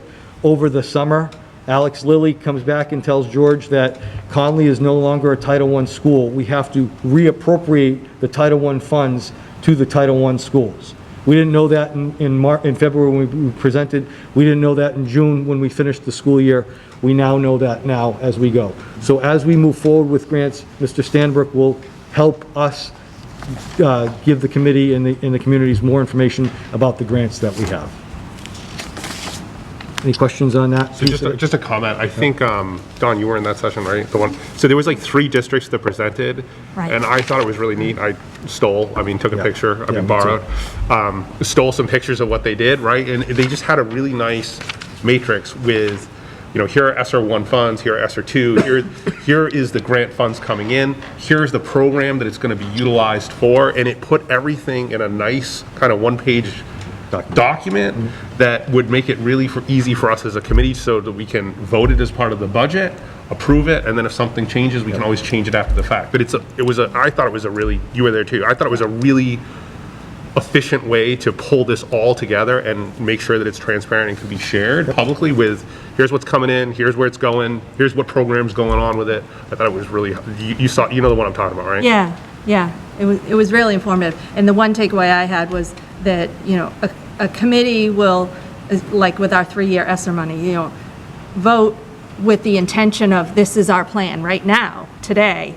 And then as our leadership and specialists evaluate students 3 months, 6 months down the road, they may realize, okay, we need to shift a little, and the funds need to be focused more in this area. And that's why something we vote today can change, and it can be flexible. And that's... Yeah, that's good. Good. Just real quick, Jeff, just want to say thanks. This feels like what it should feel like, not being consumed with COVID and all this other stuff. We're tweaking things, we're improving things, we're adding things. It's great. Thank you. Thanks, Chris. We're trying to improve as we move forward. And if something's broken, let us know so we can try to fix it.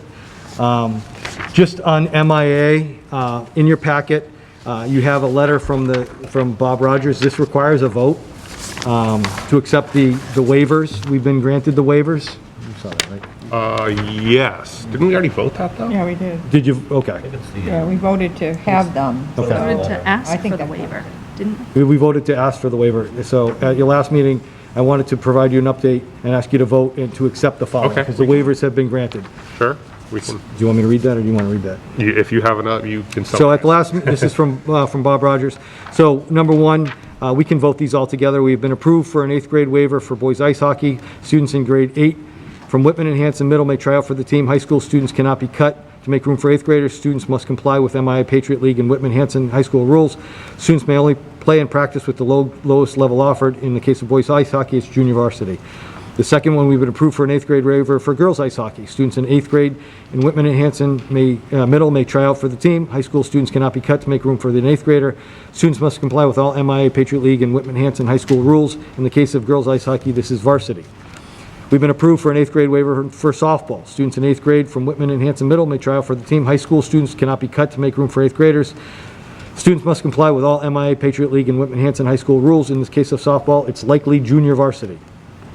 We've applied for a waiver for co-op swim, boys and girls with Silver Lake. We anticipate it getting approved.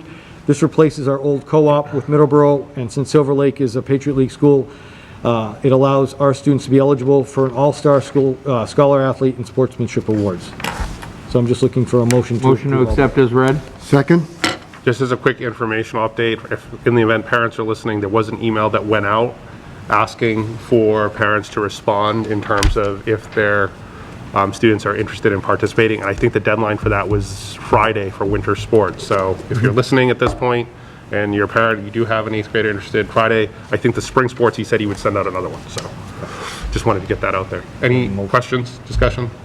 All right, all those in favor? Okay. At the last meeting, I talked about, or Mr. Rogers talked about the power ranking and power system of playoffs. You asked me to construct a letter. I developed a draft letter. If there is no comment, that's the letter that I will send on behalf of the school committee. Basically, it says that the school committee is in favor of educational athletics, that we're not in favor of power rankings to put teams in playoffs. Wins and losses should still count. We understand a power ranking system, but to not give a coach an opportunity to play an athlete who might be a bench athlete and get in at the end of a game in a blowout, or a sophomore or freshman, it directly is counterintuitive to, or counteracts education and athletics. So that's the letter that I'd like to send, if that's okay with you. I don't think I need a vote, I just need some nods of heads if that's okay. So I'll send it on behalf of the committee. Something I just wanted to share with the committee, the last thing with MIA, is I received a notification. I'm lucky I'm still listed on the MIA as a principal, so I get the MIA correspondence. They are piloting a National Federation of High School Students, an implicit bias course, and an MIA DEI pledge. I wanted to share this with the committee because every winter athlete, coach, and administrator is going to have to take the implicit bias course and take the pledge. I took the implicit bias course today. It took me 15 minutes. There was no questions asked. It was all material. There was no data that I put into the computer. The only thing that they had was my registration and my name, so they could print out my certificate. So I have an implicit bias certificate. It took me about 15 minutes. It was very benign, if I can say that. It was useful information, and I think it was good information for all of our students to have seen and have heard. There is nothing that they respond to. There is none of their data being taken. That was my concern, and I shared that with Chris, and I just wanted to share that with the committee. This is not a vote, again. This is what the MI has put forth for our athletes to participate in. And with some of the stuff that's happened in the course of the state around issues, and if you're following North Shore issues with hockey and things like that, this might be a very good thing for our students to have. And the other piece of this is the incident report form. The MIA is asking if we find anything discriminatory in our athletic program or our athletes, we actually file something with the MIA so they can keep some documentation. The MIA is taking a hard line right now to try to bring back high school athletics and some civility with students, athletes, parents. Just a side note, you've probably noticed that nobody wants to officiate anymore because of athlete behavior and parent behavior. We're lucky, I will say, in this community here, our athletes treat our officials very well. We have very limited negative interaction. We've been praised by our officials, but that's not statewide. And I want to commend our coaches, our athletes, and our athletic director for putting together a program that we can be very proud of. That being said, our girls are going to the state finals as well, too, so it's a piece of that. Yeah. Can I just add to that, when you talk about sportsmanship, to congratulate, the boys soccer team didn't make it very far, but they won the Patriot League Sportsmanship Award this year. Oh, So that's correct. That speaks exactly to what. That's exactly what he said, so it just backs that right up. Awesome. Any questions on the MIA piece? I'm all set. Okay, well, actually, I think next is John, right? So, Mr. Stanbrook, I forgot, that's under me too. No, that's okay. It's John, it's Yeah. blue.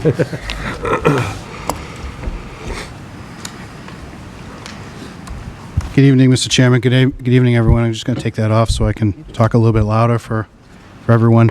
So I have three things on tonight. It was ongoing fund disposition review, circuit breaker, and the use of it, the funds, and then the year-to-date budget report through the end of the month. So the first two tonight are going to be affecting the FY23 budget and future years going forward. So the first one with the Fund 6001 disposition memo. So, excuse me, John. Sure. Can you just tell us which document you're working off of? Okay, so did you get the table of contents? So we have, I believe you're on document A1. Right? A1. I'm A1. So we Okay. got, John, just so you know, we got A1, A2, A3, A4, B1, C1, C2. Okay. So if you call those out, we'll be right there. Yep. Thank you. So I'm working off document A1 to start. Thank you. And I'm sorry about that. No problem. So I came up with a form as we go through the funds on the school's books. There are going to be amounts that we're going to, I'm going to bring to the budget subcommittee. The first two here, on A and B, I brought to the budget subcommittee. Was that last week? I don't know when that was. 2 weeks ago. And we're going to talk about what we should do with them, and I came up with this form to talk about, when it comes time to do something with one of these funds that we do find, what we could do with it. So this is the first one. This is a high school bond anticipation note premium. There's $577.22 in it, and I attached the activity since the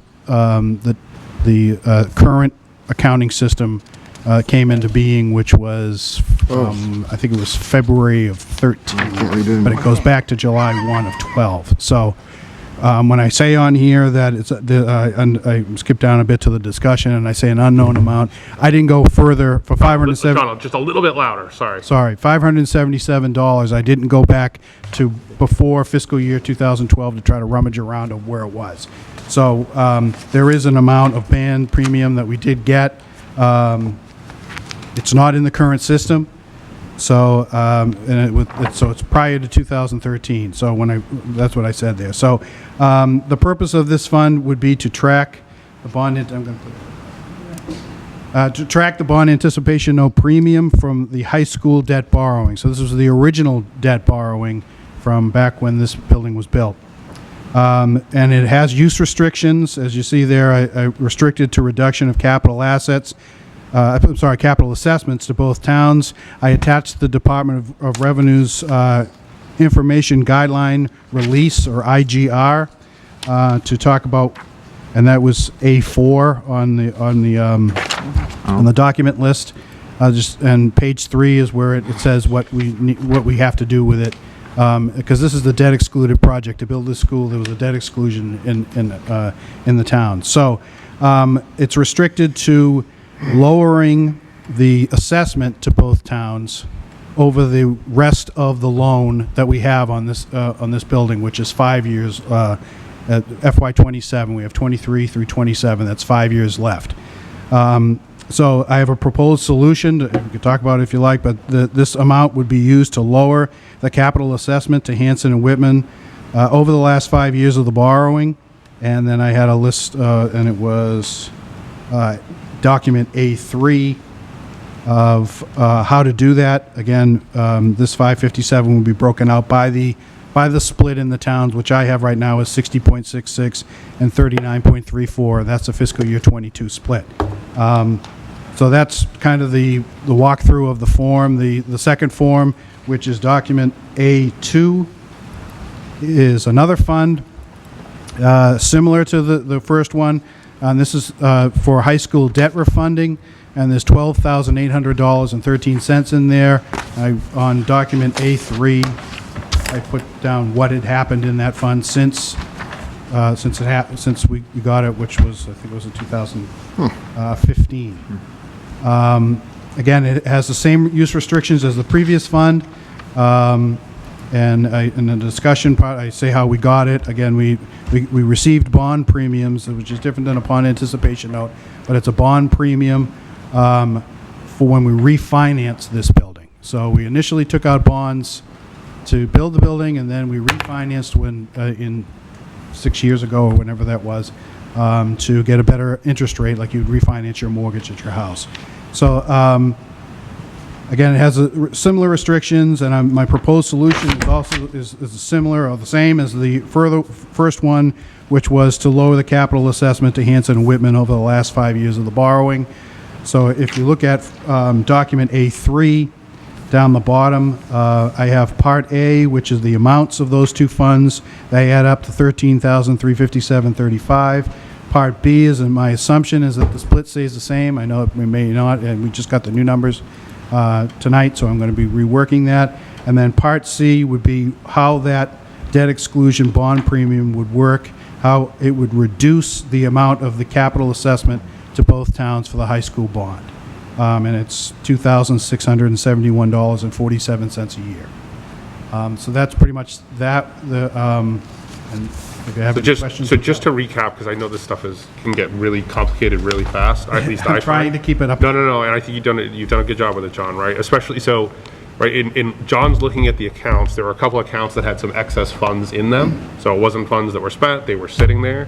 Those funds should have been provided back to the town, and so the key exhibit here is that A3 document, right? And when you look at that spreadsheet, if you will, that's where, as he continues to do this, if we're finding funds, the appropriate required way to deal with this is to provide them back to the towns year over year in those operating assessments. So what's going to happen is, going forward, when we do our budget and assessments, there's going to be an appendix that looks probably very similar to Part C of this document that lists out, here are the excess funds, here's the total, and they have to be spread over kind of the life of, so the high school had whatever, 6 years, so it's spread over 6 years. If something's 3 years, it'll be 3 years. But basically, we're going to have FY23, here's the amount that's going to be taken off the Whitman assessment, here's the amount that's taken off the Hanson assessment. So for those folks that are listening, just, you know, so far, it's for FY23, it's a total of, as John said, $2,700, roughly 1,600 Whitman, 1,000 Hanson. So we're not talking millions of dollars, but this is the type of cleanup stuff that you have to do in terms of when he's finding, this stuff can't just sit here forever. So it's good cleanup, and that's kind of what we're going to see. So the committee should expect to see Part C is almost going to, you're going to see it in the budget when we do the assessments, and it's going to be, unfortunately, at least until FY27. It might, depending on what you find and what it's tied to, it might be longer. So we're going to have this every year. There'll be a line. It'll always kind of tie back to what we're doing here. Does that make sense? Okay. And I just picked a spot to start because I'm not sure where I should start. I started with capital projects. That's why I started with this one. There are probably others that we could talk about later, but that's where I'm going to stick right now, capital projects. So, John, when is the school bond done? What Fiscal year 27. And that's it, so the high school will be paid at that point? Yes. Yes, okay, thank you. Yeah. Okay. Other questions, comments? Okay. Okay, so now I'm going to be moving on to document B. That's a circuit breaker, proper budgeting, and the use of the funds per the Department of Revenue. So on circuit breaker, in the past, what we've done here is we've used it as a revenue source in the general fund. If you look at the budget further on, which if you look at document C1, it's on the first page, so that's this one. For this year, we have $600,000 as a transfer from circuit breaker down the bottom on page 1 as a revenue source. I included the Uniform Massachusetts Accounting System, the UMass, way that the Department of Revenue says that we should be showing a circuit breaker. It shouldn't be shown as a revenue source in the general fund and an expenditure in the expenditure fund, in the general fund, I'm sorry. It should be shown as just a reduction to the expenditures in the general fund. Hypothetical situation, there's $100,000 of circuit breaker coming in, and there's $500,000 of special education costs. The way we show it now is we show $100,000 as money coming in, and we show $500,000 as money coming out. The way the Department of Revenue says to show it, and I included the page, which was document B1, is it should be shown as a zero, because it's not a general fund revenue source in the general fund for revenue, and it should be shown as 500 minus 100 or 400,000 of expenditures in the general fund. So it's a reduction to expenditures. It's not a revenue source and then a higher expenditure number. I don't know if that made sense. I've been working on trying to get that across. Sure. But it's just going forward to fiscal year 23. You're going to see a line for transfer from circuit breaker, and there's going to be some sort of 3, 5, 10 year, who knows what will show of revenue sources, and you'll see in fiscal year 23 it will say zero. And I'll say, wait a minute, we're not using any circuit breaker. That's not correct. It's just that we're going to reduce the expenditures by the amount and not show it as a revenue. And again, here's I included the Department of Revenue guidance on how to account for these things. So I don't know if that helped or hurt. Absolutely. That was my attempt of getting it across. Fred has a question, Donna. Now, it's my interpretation, and I could be wrong, but circuit breaker, we spend up to the threshold, and then you spend circuit breaker money. Is that what we've not been doing? No, we've been spending the money. It's just that they give us reimbursement over and above a certain amount. So that money comes in. Right, so it's about 40,000, something like that, It's the per pupil? It's 75% over a certain cost. Right, so the cost, I think, is like It's 40,000. more than 40, it's probably 48 Yeah. something right now. It's Okay. gone up. And then once we get that, we get 75 cents for every dollar over that. And that's coming out of the general fund, not out of the circuit breaker. That's the initial expenditures, as it shows here on document B1, should be shown in the general fund. As Yeah. an expenditure. The initial. Right. Right. We get the circuit breaker money, then we take whatever the amount of the circuit breaker money that we got, and then match that to the expenditures that we got. So we had $600,000 of special education costs. We got $300,000. So what we would do is you take the $300,000 that we got in the special revenue fund, circuit breaker revolving fund, and then you take $300,000 from the general expenditures, where the general fund expenditures, where they were spent, and move it to match the amount that you got in the special revenue fund. Okay. Make sense? Not really. Okay. I've been trying to think of a way to get it across, and Yeah, I mean, I try and, break things into smaller pieces, so to speak. So let's say you have a $48,000 expenditure, okay, or $98,000 expenditure. So we know the first $48,000 approximately is out of our general fund. That's all on us. And then the other $50,000 is a 75-25 split. So for every dollar we spend, we get back 75 cents, approximately, or we put in. So I didn't mean to interrupt you, but what you're talking about is the way that they would calculate the reimbursement rate? Correct. What I'm talking about here is only to show what we do when we get the actual money from the state. So I think we're talking about two different things. You're talking about the reimbursement rate and what to do with it. We get $300,000 from 2021's expenditures after doing your reimbursement rate allocation. And then what do you do with that money once you get it?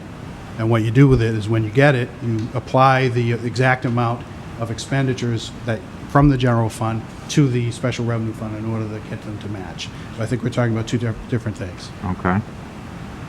So I'm a little bit, I try to break it down a little bit simpler, but I see what you're saying. I just can't grasp myself around. And the special ed monies are segregated, so to speak, in their own, not bank, or a bank account, but their own accounting. They're in their own account, they have to be, yes. And the state says it's okay to transfer it like we've been doing, or they want us to handle it differently? Well, what document B1 says is the way we should be doing it. So that's what we're going to be doing for fiscal year 23 and beyond, so. Can I just jump in? So Okay. Fred, historically, and John brought this here, is if we remember, every year, it seemed like, okay, we're gonna take 700,000, we did our budget, and all of a sudden we said, there's $700,000 from circuit breaker that would offset the budget. That's not the appropriate way to do it, because you're just taking money and putting it as a revenue source. Circuit breaker money should be allocated to a direct special education expense. So realistically speaking, if there's an account line that says out-of-district placements, $500,000, John would take that circuit breaker money. In FY23, it's $500,000. John would take FY21 reimbursements, because we get them this year, and apply it to that number in FY23 on the budget line. Is that correct? That's correct.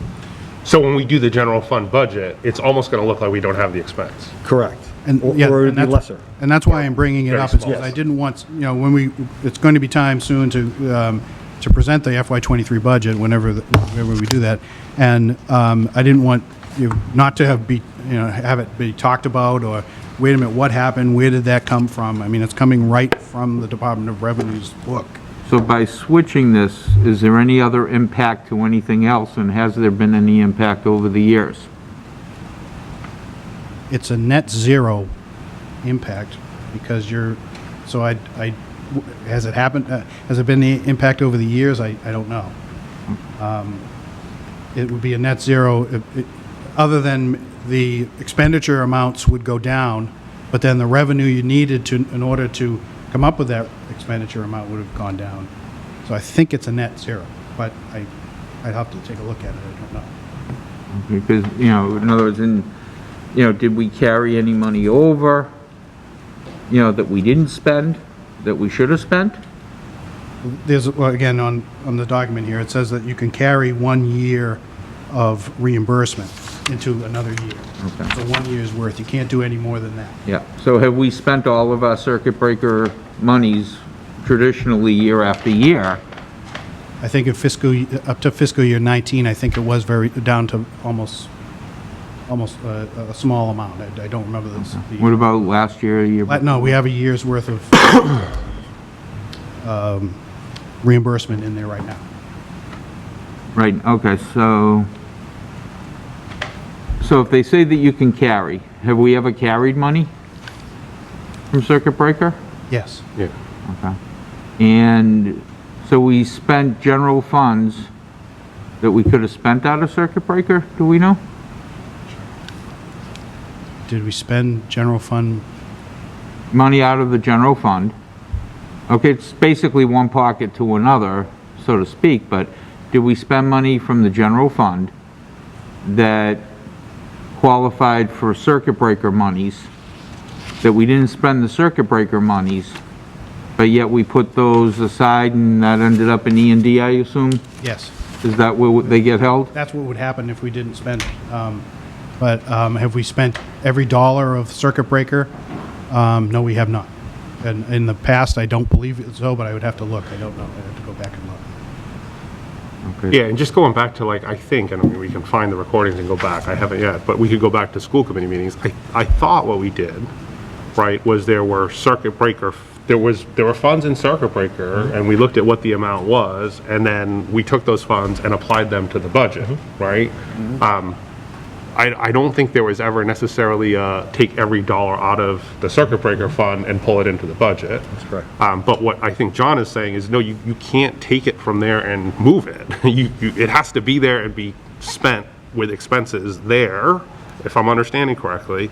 And that's the key, right? So the pot doesn't change. It's a net, I think it's a net zero game, right? So, right, because if we chose to take all of it out of the pot and put it in the budget, we'd end up at the same place that we are now. So I think you said there's a total of 1 year that can be spent in, or I'm sorry, there's a total of 1 year reimbursements that can be kept in circuit breaker? Yes. And do you know what last year's total for reimbursements was roughly? Off the top of my head, 1.3 million.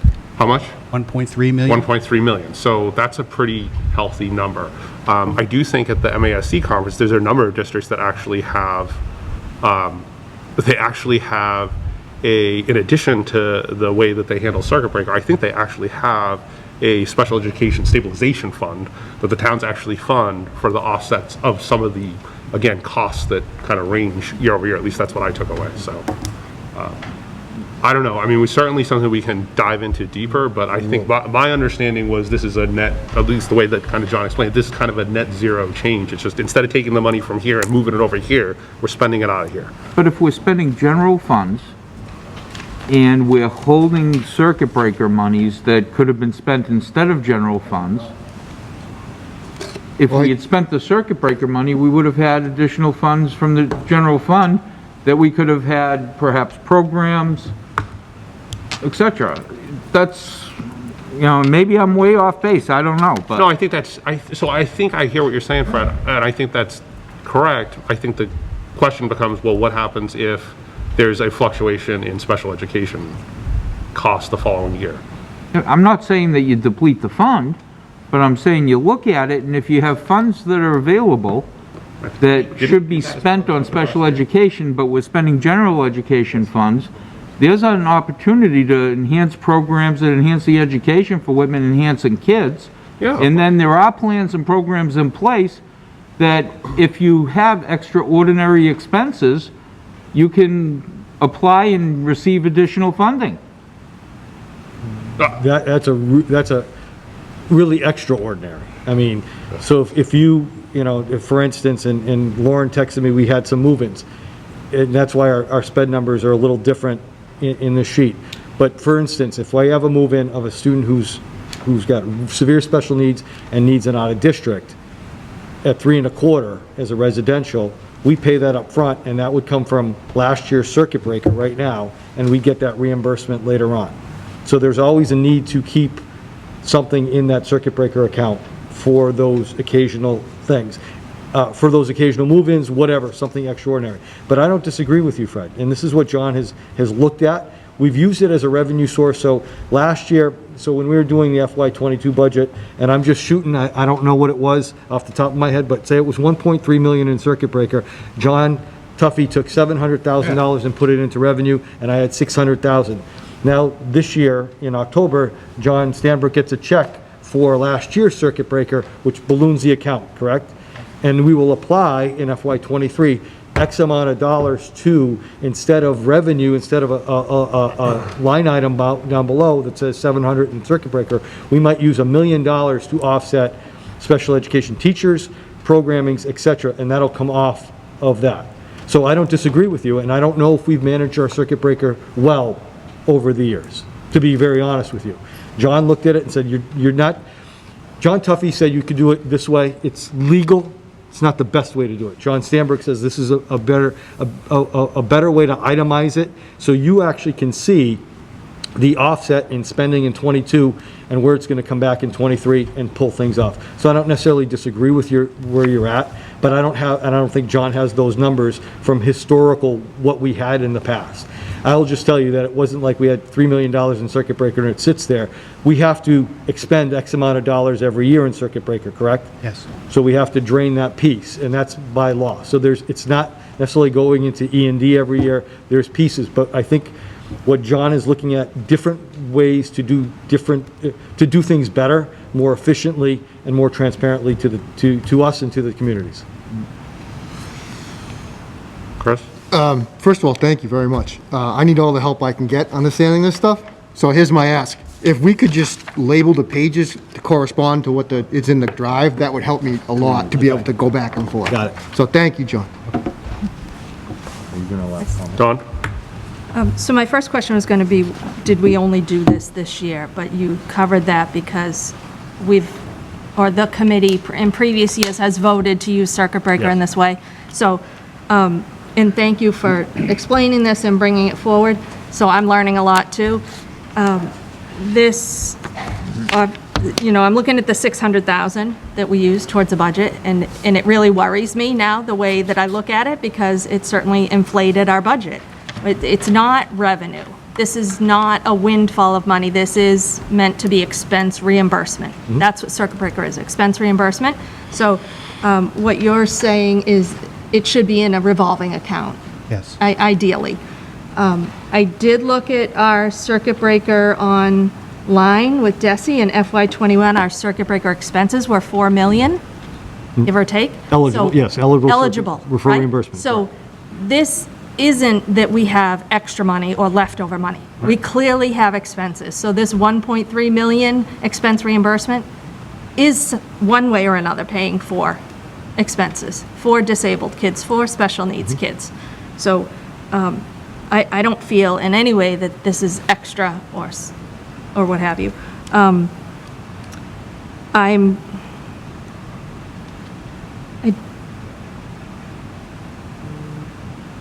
I guess I'm just looking forward to seeing it used in the correct manner going forward, and to be, I'm concerned that it's now going to reduce our budget. So technically it was 56,197,000.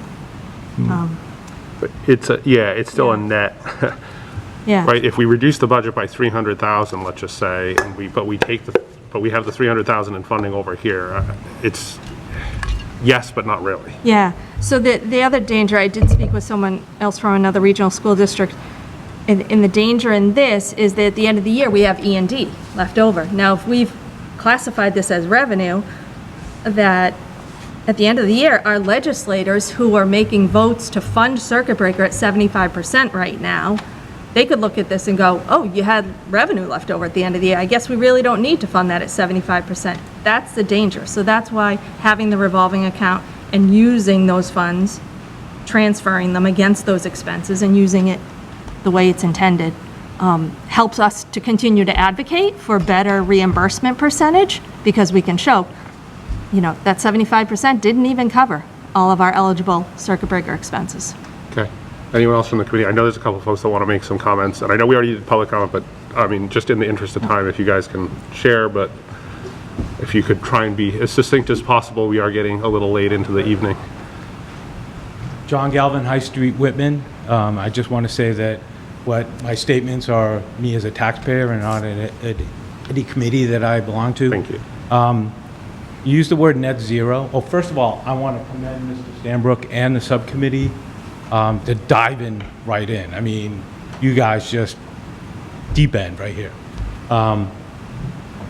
So using the word net zero, net zero, that's what it is when it's used properly and the way that it's outlined in the handbook that he's talking about. The problem is that's not the way we've been doing it over the last who knows how many years. I look back 5 years on the amount of reimbursement that the district received and the amount that the district budgeted during those 5 years, right? So during that 5-year period, we received $5,958,138. That's how much we received back in reimbursement over 5 years. During that same time, what we budgeted was only $3,235,000. So during that time, we did not use $2,723,138. That money came out of the towns, okay? Ironically, in fiscal 18, we budgeted almost 97% of what we got reimbursed that year. In fiscal 19, it was 75%. For some reason, in fiscal 20, we only budgeted $450,000, which was 38% of the reimbursement that we got that year. This year, the $600,000 that we're talking about is only 35% of the $1.7 million in reimbursement that we're getting this year, okay? Fiscal 21, it went up a little bit to 53%, but originally we only had $450,000 in the budget, but then in the last minute when we brokered that assessment deal, we kicked in another $250,000 that brought it up to $700,000. Again, that was only 53% of the reimbursement money that we were awarded. Somewhere along the line, the decision has been made that we're not, the problem we have in the way that we've been doing it is that we have to make this budget allocation. The way it's designed to work is exactly that. It's a revolving fund almost. At any point, we can take expenses out of the budget and move it over. We don't have to do it in the budget. We can do it right now. We have $1.4 million sitting in that account today. What are we going to do with it? We've spent maybe $325,000 maybe this year. What are we going to do with that money? It's sitting there for us to use. Yes, we do have extra money in the budget right now because we can take as much of that 1.4 million right now and 1.2 million coming in the next 9 months because there's 3 more payments coming in. So we have a lot of extra money in the budget right now. All we have to do is identify the qualifying expenses and move them in and pay for them out of this 1.4 million, and it's going to open up a lot in the budget. Okay? Next year, that money's already in the budget. The towns have already paid for it. $1.4 million is sitting there with another 1.2 to come. That there's going to be a lot of extra money in the budget next year, and what I am requesting that Mr. Stanbrook and the subcommittee take a long, hard look at where we're at right now with circuit breaker and how we're doing it, and come back to this committee in next month or the month after that, certainly before the budget cycle, and say, yeah, this is what we recommend, not only how to do it, but what we can do with the money that we have available right now. There's got to be projects out there right now that we can fund by taking the circuit breaker eligible funds out of the budget and freeing up other lines that are in the budget. Okay, or freeing up that money that's been paid for in the budget. And then again, what are we going to do with it next year? Thank you. Thanks, John. I do, well, never mind. So I guess technically, so are we considering this public comment and we're not responding, or can we talk? For instance, Well, so that's, So, I had a question about that to start with. right, so I think, You said if it's on the agenda, that you can speak. yeah, no, I'm asking more the committee if we want to, no. So, yeah, so Sean, my question isn't we shouldn't allow you to speak. That's not where I'm going. My point is, as a committee, do we want to take the feedback and then respond at our next meeting, or do we want to discuss it now? Because, so it's more of a committee conversation. So what is the will of the committee? Because whatever we decide, we should probably do going forward. Well, that's what I always, well, time considerations aside, I think it's more important that we hear from the public and engage in conversation. So I like this format, and I think we should consider doing it going forward. And particularly if we're giving these guys the conversation or opportunity to do it now. So what the groundwork that we talked about in terms of our public comment What'd was you to say, Mike? listen, but not necessarily respond and I didn't have hear. a conversation. So that's my question. Do we want to have a conversation and kind of do back and forth? Or are we just going to take the comment and then respond at a later date? Beth, you have thoughts? Yeah, my thought is that we listen, and then the committee and John go back and after what was said, because I feel that, you know, there's not many of us who can actually respond to what he said and whether it's right, wrong, Fair. or what's, All right, you know, great. so to me, it's like, yes, we listen, and the committee or John or whoever is responsible, or if it would be, you know, the superintendent, whatever, they take it and then come back to us and we can figure it out. But Okay. to respond now would just be going back and forth, and I Yeah. don't think that's appropriate here. Yeah. Fred? And I look at this as attending a Board of Selectmen's meeting. You know, they do not have public comment, but yet if there's something on the agenda and someone wishes to speak, they are allowed to speak, and the board will talk about it and will discuss things. You know, whether an action needs to be taken, you know, that's a whole different world. But these folks are standing here right now. If there are questions, I'd like to be able to ask them questions. And I feel that if a committee wants to discuss something, it's a discussion. Okay. Everyone's okay with that or not? Yes? So, because we got two, we can have a conversation now, or we can take it away and follow up. I think we should be able to have a conversation. Sorry, guys, we're just trying to establish groundwork, so I want to make sure before we start doing stuff. I think we should be able to have a conversation, and I think you as chair can, you know, That's fine. determine Fantastic. where it goes. So we'll do some of that. So basically, I'm going to say we're not going to spend more than 10 more minutes on this topic. I think we can let Randy, I want to yield some time. Randy sat here for 2.5 hours, and Sean sat here for 2.5 hours, so I want to hear what they have to say, and then maybe we can succinctly respond. So does that sound reasonable? Absolutely. Randy, go ahead. That works for me. Randy Lamartina, 6 River Birch Circle, Selectman, Town of Whitman. Obviously, I received... And Randy, sorry, just similar to John, are you addressing us on behalf of the selectmen or as a private citizen? I am addressing you on behalf of the town, I guess, to have some... I'm going to actually ask some questions. Sure. And hopefully for the next meeting, you'd be able to... Sure. ...present some answers. So obviously, a constituent from the town, myself being the school liaison, he made me aware of something that he overheard in your meeting regarding circuit breaker, explained it to me. And just to clarify, not overheard, that's a public meeting that anyone can attend. Public meeting, So right. you're welcome to attend. Witness. Not overheard. He attended a public meeting. Witness. It's a public meeting, yes. Made me aware of this. So listen, John, Mr. Galvin did some great research into this. I was able to push a little bit further into it because I had some previous documents. So I looked at the year-end reports from 2011 up until 2021, which I just happen to have. On an average, up until fiscal year 20, you're seeing a high percentage use of the circuit breaker money, somewhere 75 to 97%. All of a sudden, come fiscal 20, it's reduced to 38, like Mr. Galvin said, 38, 53%, 34%.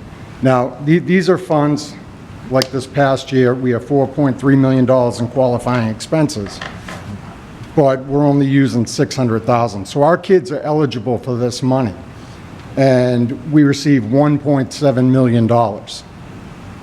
So why wasn't it used to pay the expenses that these kids qualified for? Because it is not a net zero game. What you see is this should have come out before, the way I believe this, and I could be wrong, and that's why I'm going to ask for clarity. Those expenses should have come out before the town's assessment, meaning your circuit breaker expenses come out of the budget, the town doesn't get assessed that. Right. So this is not only freeing up more money for services, what we're paying. Why wasn't this money used that you're giving for these particular things for the kids, for the services? You know, by the end of this year, you're going to have $2.4 million in that account. You've allocated $600,000. So you may see a windfall, but it was a windfall off the town's backs, and you really sacrifice services. I look at fiscal year 20 that sticks out in my mind because from some certain school committee members that particular year where you had layoffs of 15 teachers, that blame was placed on the selectmen in each town, in the towns, when in fact there was probably $700,000 left of available funds that year that could have been used to offset those layoffs. My question is, why weren't they used? Was it lack of knowledge of circuit breaker? What was it savings? I completely agree that you do have to save for the unexpected student, but we've also heard that's what E&D money's for. Also, the state offers, in extenuating circumstances, the state offers you an outlet to fund that. So to say you're saving $1 million is a little over the top, in my opinion. So I would just like an answer of why hasn't this money been used to its extent as it was previously? And I would like a full explanation of actual impact on the budgets to both towns, because I believe it is significant. So, and again, it's to move past this. I thank Mr. Stanbrook for realizing it, but there has been an impact. Yep. Thank you. Thank you, Randy. And Sean, did you have something? Okay.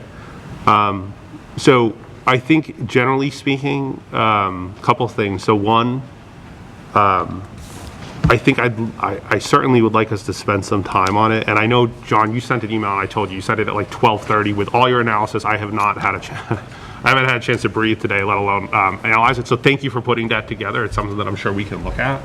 But I do think there is the one comment I want to make is we just have to, A, figure it out, right? And then B, there is a big difference. And this was probably a conversation after the fact, John, but I think there's a difference in the allocation of what is an anticipated budget amount and then the actual expense too. So I don't want to lose that. And I hear what you're saying, Randy, like I get it.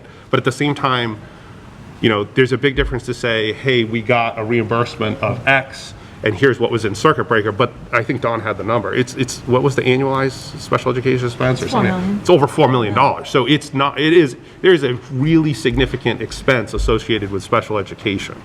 And so if there was a budget line that was allocated as a reimbursement of, hey, we're not sure, this is what we're hearing from the state, this is what we're gonna get, and that was a conservative estimate because we didn't have any E&D money. So if I'm just thinking this through initial reaction. If we estimate on a budget we're gonna get X, and that's a conservative estimate, because if we get less than X, what are we doing, right? So again, right? The only way you get less than X is if you would have a drastic drop in special education services.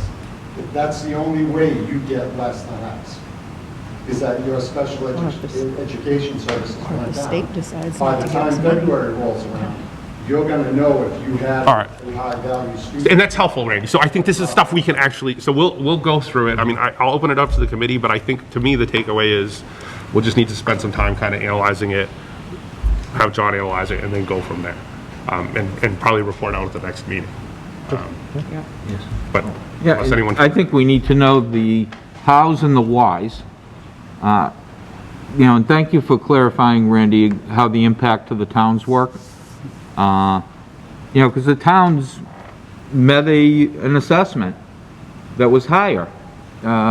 We allocated $600,000 this year. We had $4 million last year in expense. The extra money's in the budget.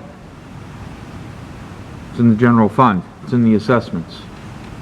You know, that's Yeah, and I guess... And I think that we all need to sit, but we need to be able to figure out who, what, where, when, why, and how. All of it happened. You know, that and what our course correction's going to be.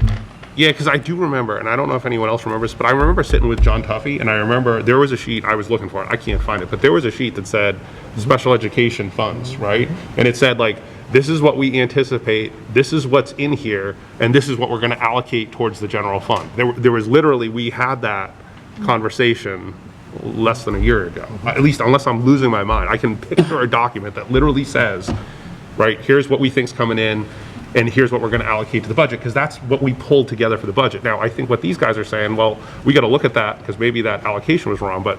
The allocation is wrong, because you don't have to allocate it. Once you estimate how much you're going to get... Correct. No, pull it out. It's not like you have to make a decision that we're only going to use 600 or 800. You can, at any time. Right. I'm just answering Fred's question of kind of how we got there. I'm not saying it was necessarily the right way to get there, so... yeah, please. And then we definitely should move on. Sean Kane, 31 Forest Street. I think the thing that kind of catches me is pretty consistently since 2005, this has been going on, right? And it sounds like the town was pretty close to over the 90%, close to what the reimbursement rate would be. And then there was a drop-off. So right after that, there was a compromise. And there was a projected in February, at the February Budget Committee, there was a projected revenue of $450,000.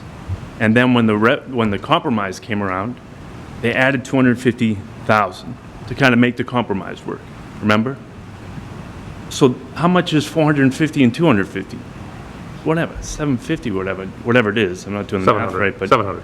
But in those 3 years, 19, 20, and 21 and whatnot, it was over $1 million.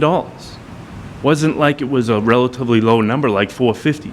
So it seems kind of funny that the projected was 450. You're projecting off special ed services that are written down on an IEP for what the services will cost, and you're running this through this. It's pretty clear like what it's going to cost, you know. So the projected special ed cost for pretty intense special education kids services, these aren't like abstract numbers. They're things you can quantify. You do quantify, and this is a year in advance. So it's not. This isn't abstract stuff and guessing. It's we know what the services cost, and you projected $450,000 when what we received was over $1 million. You know, that's pretty drastic change. And in between there was a $250,000 negotiation chip when our town was at a very vulnerable position. You know, that's what feels kind of sensitive to me. But so I feel like this is a bigger issue than quite the way that Mr. Stam. I'm happy he found it, and I'm happy he brought it to the surface. But the way he initially described it here at this meeting today is, I don't think it gives justice to the weight of what it kind of like. And I think Sean, Randy, and John, that's the benefit of public comment, right? And the benefit of having the conversation is we can kind of start to see maybe a different perspective and understand it and look at it differently. So good, right? This is what we're here to do. So I think the short of it is thank you, appreciate you guys sharing, and I think it's something that we need to look at. John, you probably have a different perspective a little bit based upon like the historical, because you weren't here for some of that. We'll help bridge the gap, but we can do some more work and then certainly kind of report out at least progress on what we found up to that point at next meeting. I think that's more than reasonable unless you guys feel otherwise. So we might just need to try and maybe allocate some additional budget subcommittee time to just this one, but I think letting you spend some time on this first is probably the best place to go. So. Okay. So moving on to document C. C1 is the general fund revenue and expenditure report through October, and looks like this. And it's the monthly report through October. C2 is a list of all the deficits as of today. And I don't know, I'm bringing it forward if there are any questions, but so right now for fiscal year 22, there are 18 potential deficits. What I did was I created this sheet to keep track of what the deficits are, and then what I'm doing is going through them one by one and figuring out why there's a deficit and what we do need to change it. So if you look at the sheet, it isn't completed yet. If you look over in the far column, it needs a school committee transfer. Some of them are, say, under review.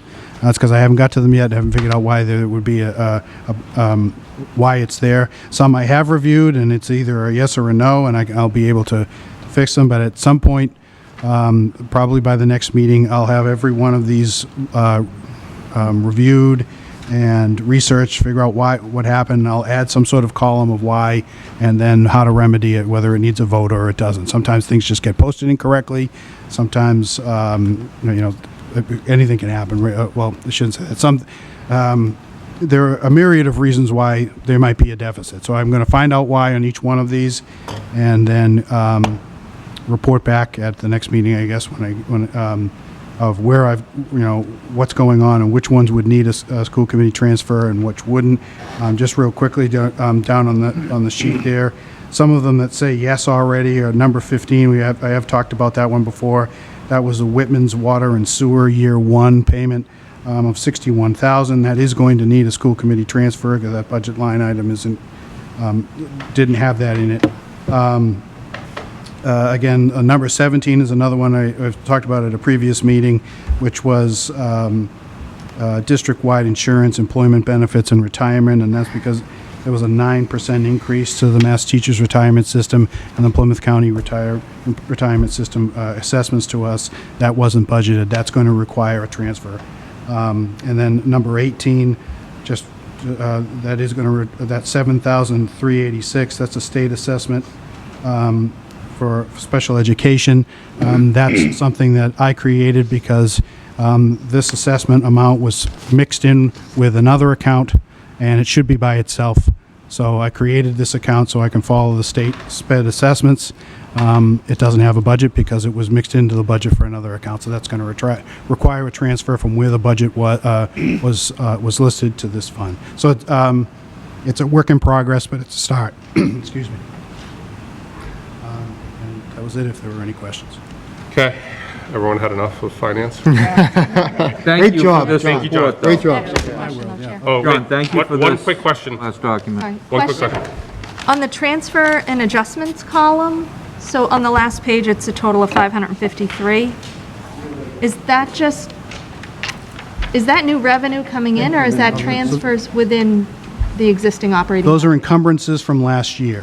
So those were in that column is everything that was carried over that was happening in 21 that was continuing to happen in 22, and we encumbered those funds into this year. Okay. And one other question, as far as, we did vote this budget by appropriating ESSER funds.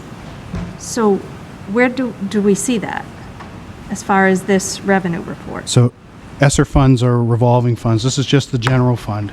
I'm working on a revolving fund report. I'm not there yet. When I can get there, I will. That's fine. But I just want to make sure, so we're not seeing it here, not intentionally in a bad way, but It's just not because it part of the is general a fund. different Right. fund. It is Okay. an entirely different fund. This is just the general fund, and assessments to towns are in this fund. Okay, thank you. And Steve, you had a question? Yeah, should we vote for John, the yeses Well- need the transfer, or? I was thinking that once I go through them all. Oh, you want, okay. You could vote them all. Okay, I didn't know if you Show you wanted the- to get those off the plate, and there's gonna be more. Yeah, I don't have the amounts of where they can come from yet, so you wouldn't be able to do Gotcha. that, but that's a great idea. Gotcha. But I'm hoping to have that at the next meeting. Okay, thank you, John. Thanks, John. Going back to, I guess, what I'd like to try and do if the committee is willing, and we'll try and wrap up here, but we do need to vote that special education plan Oh, yeah. document. Yeah. I know Fred asked to table it until after the finance report, so can I? Well, I have an update on the special ed number. But hold on, let me open it back up. So let's do a motion to approve the plan statement as Do I have to take as it off the amended. table? What's that? I have to take it off the table. You want it to untable? Is that the appropriate motion? I think so. Michelle? Let's go with Robert? it, Fred. It's Motion to untable. Good word, untable. Prior. I love it. We're making- D-table? D-table. Can we get a second? Untable. All those in favor? Clean the table. Unanimous, great. So we would have passed any type of 9/10. Can we get a motion to accept the plan document as presented with the enrollment reflected as 3,600 and the number of special education, special of students? 665, it's up 12 from 653. New students were found eligible, new 3-year-olds aging from EL, which is EI, early intervention, new move-ins, existing IEPs, and we've had some students return from VOTEC. So it's 665. So bottom line is with, that'll a motion to accept the plan document with page 2 reflecting 3,600 students and 665 special education students. So moved. Second. Any discussion? Great. All those in favor? Unanimous. Michelle, don't let me leave without signing it. All right, moving on. I think the next item was a donation. Yeah. I know I had it up, and I want to just pull it up real quick. 2,500. Yeah, so this was pretty neat. So John H. Duvall III retired from Northeastern Savings Bank, and as part of his retirement, they supported him in making a donation of his choosing, to which he decided to make a $2,500 donation to the STEM play-based classrooms at Duvall. So if we could get a motion to... So moved. Second. All those in favor? Great, unanimous. And if, Michelle, we just make sure to thank Mr. Duvall at some point, that would be wonderful. We appreciate that. Subcommittee reports, I'm in the right spot, right? Yep. Whitman Middle School building. Do you want to update? Sure. We have met. We have selected a owner's project manager. There was a little bit of discussion on how we went about it. We were found to have done it properly, according to our Attorney General's office. Everything is in the hands of MSBA right now. We're waiting to hear from them that we will be on their docket for, I think it's December 6th. December 6th. For them to approve our OPM. There was a few modifications that Whitman's Town Council wanted made to the project manager's contract. And we did have a conference call. Everything seems to be copacetic. We're just waiting again for the final okay with that. And hopefully we get that done quickly and we move on to a designer. So just to clarify with Fred, so like he said, it's in MSBA's court. MSBA challenged or had some concerns on our process. The Attorney General substantiated that. We now have Cliff Rhodes from Murphy Hesse representing us. He is going back and forth with the DESE attorney, or the MSBA attorney, and that's where they left it. The last document I have is they have the Attorney General's edification, that we did the right thing. Okay. And I'm just waiting to move forward. Great. Thank you, Fred and Jeff. Policy Subcommittee, Chris, do you have anything? Just that we met again last week. We're continuing to work towards coming up with a policy for hiring admin, and we're going to put together a scope document, and we hope to have both of those by next school committee meeting. And not to be a pain in your butt, can we make sure we have the scope document for next school committee meeting? Right, I know you and I chatted a little bit, but it's December, so if we don't have the scope document much sooner, we're going to kind of, the year will pass us quickly. So You got it. Please, thank you. Budget Subcommittee, so just Steve, David, and myself, right? So many committees. So we had a good initial working group meeting with John. I think we did send an email to the Board of Selectmen and Finance Committee with the document that we voted at school committee in terms of what we're going to do, and we asked for feedback. We haven't heard anything yet, but that was what we sent out. And then the plan going forward, we kind of worked this through with John, is basically the subcommittee will meet prior to him like usually about a week and a half before the school committee meeting. He'll give us the documents, we'll kind of do some back and forth, hopefully try and help him do what he needs to do. And then all working materials should be, at some point, I know we're working on the website, but basically what we're going to try and do is have a budget subcommittee folder on the Whitman-Hanson website and make sure that basically any materials from after we meet would be uploaded there. So what we're trying to do is get that done going forward on like the Friday. So if we meet on a Wednesday before the school committee, we'll get all the documents up there on the Friday. You can all access them over the weekend or whenever with the rest of the materials, and that way we're kind of keeping a transparency with the public getting information, you all getting information, and that's the plan going forward. So any questions on that? Good. Negotiation subcommittee. So the subcommittee met on 11/10, and then we had an executive session earlier. That is all I'm going to say on that one. And then Mr. Boyce, I believe you have an update for us on the Pilgrim Area Collaborative. Yes, because of mask, the conference, we did not have a November meeting because we do the first Thursday of every month, but we did kick off the school year with our October meeting, and we'll meet in December. We had our annual trustees meeting. Our former executive director, Maureen Goggin, was there to represent the retirees. We did all the updates with PRIM, which is their retirement program, and then we went into our regular meeting. We reorganized. I am still the secretary. There is a new chairperson and vice chairperson for Plymouth Area Collaborative. Went through a number of budget things that we needed to update it, and with that, special ed fees were updated. Special services, I should call it, as we refer to it in PAC. They were updated so that they reflect better what we're doing. And we had a strong anticipation, because we were doing special ed tonight, but we had a strong anticipation that we'd see a lot more of the post-pandemic flow to us, but it seems our enrollment is down comparatively. We usually have about 120. So we're down numbers from that, but, you know, we're anticipating things to be higher. But, you know, it's almost like we're always there to be ready for whatever comes next. So certainly those numbers could change. So I won't know until next round, being 2 months out. Perfect. That's it. Thank you, Steve. Sure, yes. So one of the things that I talked to Chris a little bit about was postponing or readjusting the calendar for school committee. The next school committee meeting was scheduled for December 8th. This is a business meeting. My office is pretty much out next week. The next week is December 1st. I don't know if I can get information out to the committee in that time because of the shortness of that. My proposal would be to either the 15th or the 22nd as the next school committee. Knowing now that we've been tasked to do some things, I'd ask that we move the next meeting till December 22nd. Pretty close to Christmas. Yep. A few days before Christmas, I know myself I would not be available, and I really would want to attend the next meeting. Okay. What were the options? So I said the 15th or the 22nd. So, and I can't do the, correct, just so we're. I can do the I'm 20, around. 15th or? Or the 22nd, with the preference being the 22nd, now that we've been tasked to do some more work. Yeah, I could, 22nd works for me. 22nd's good. 22nd's good for me.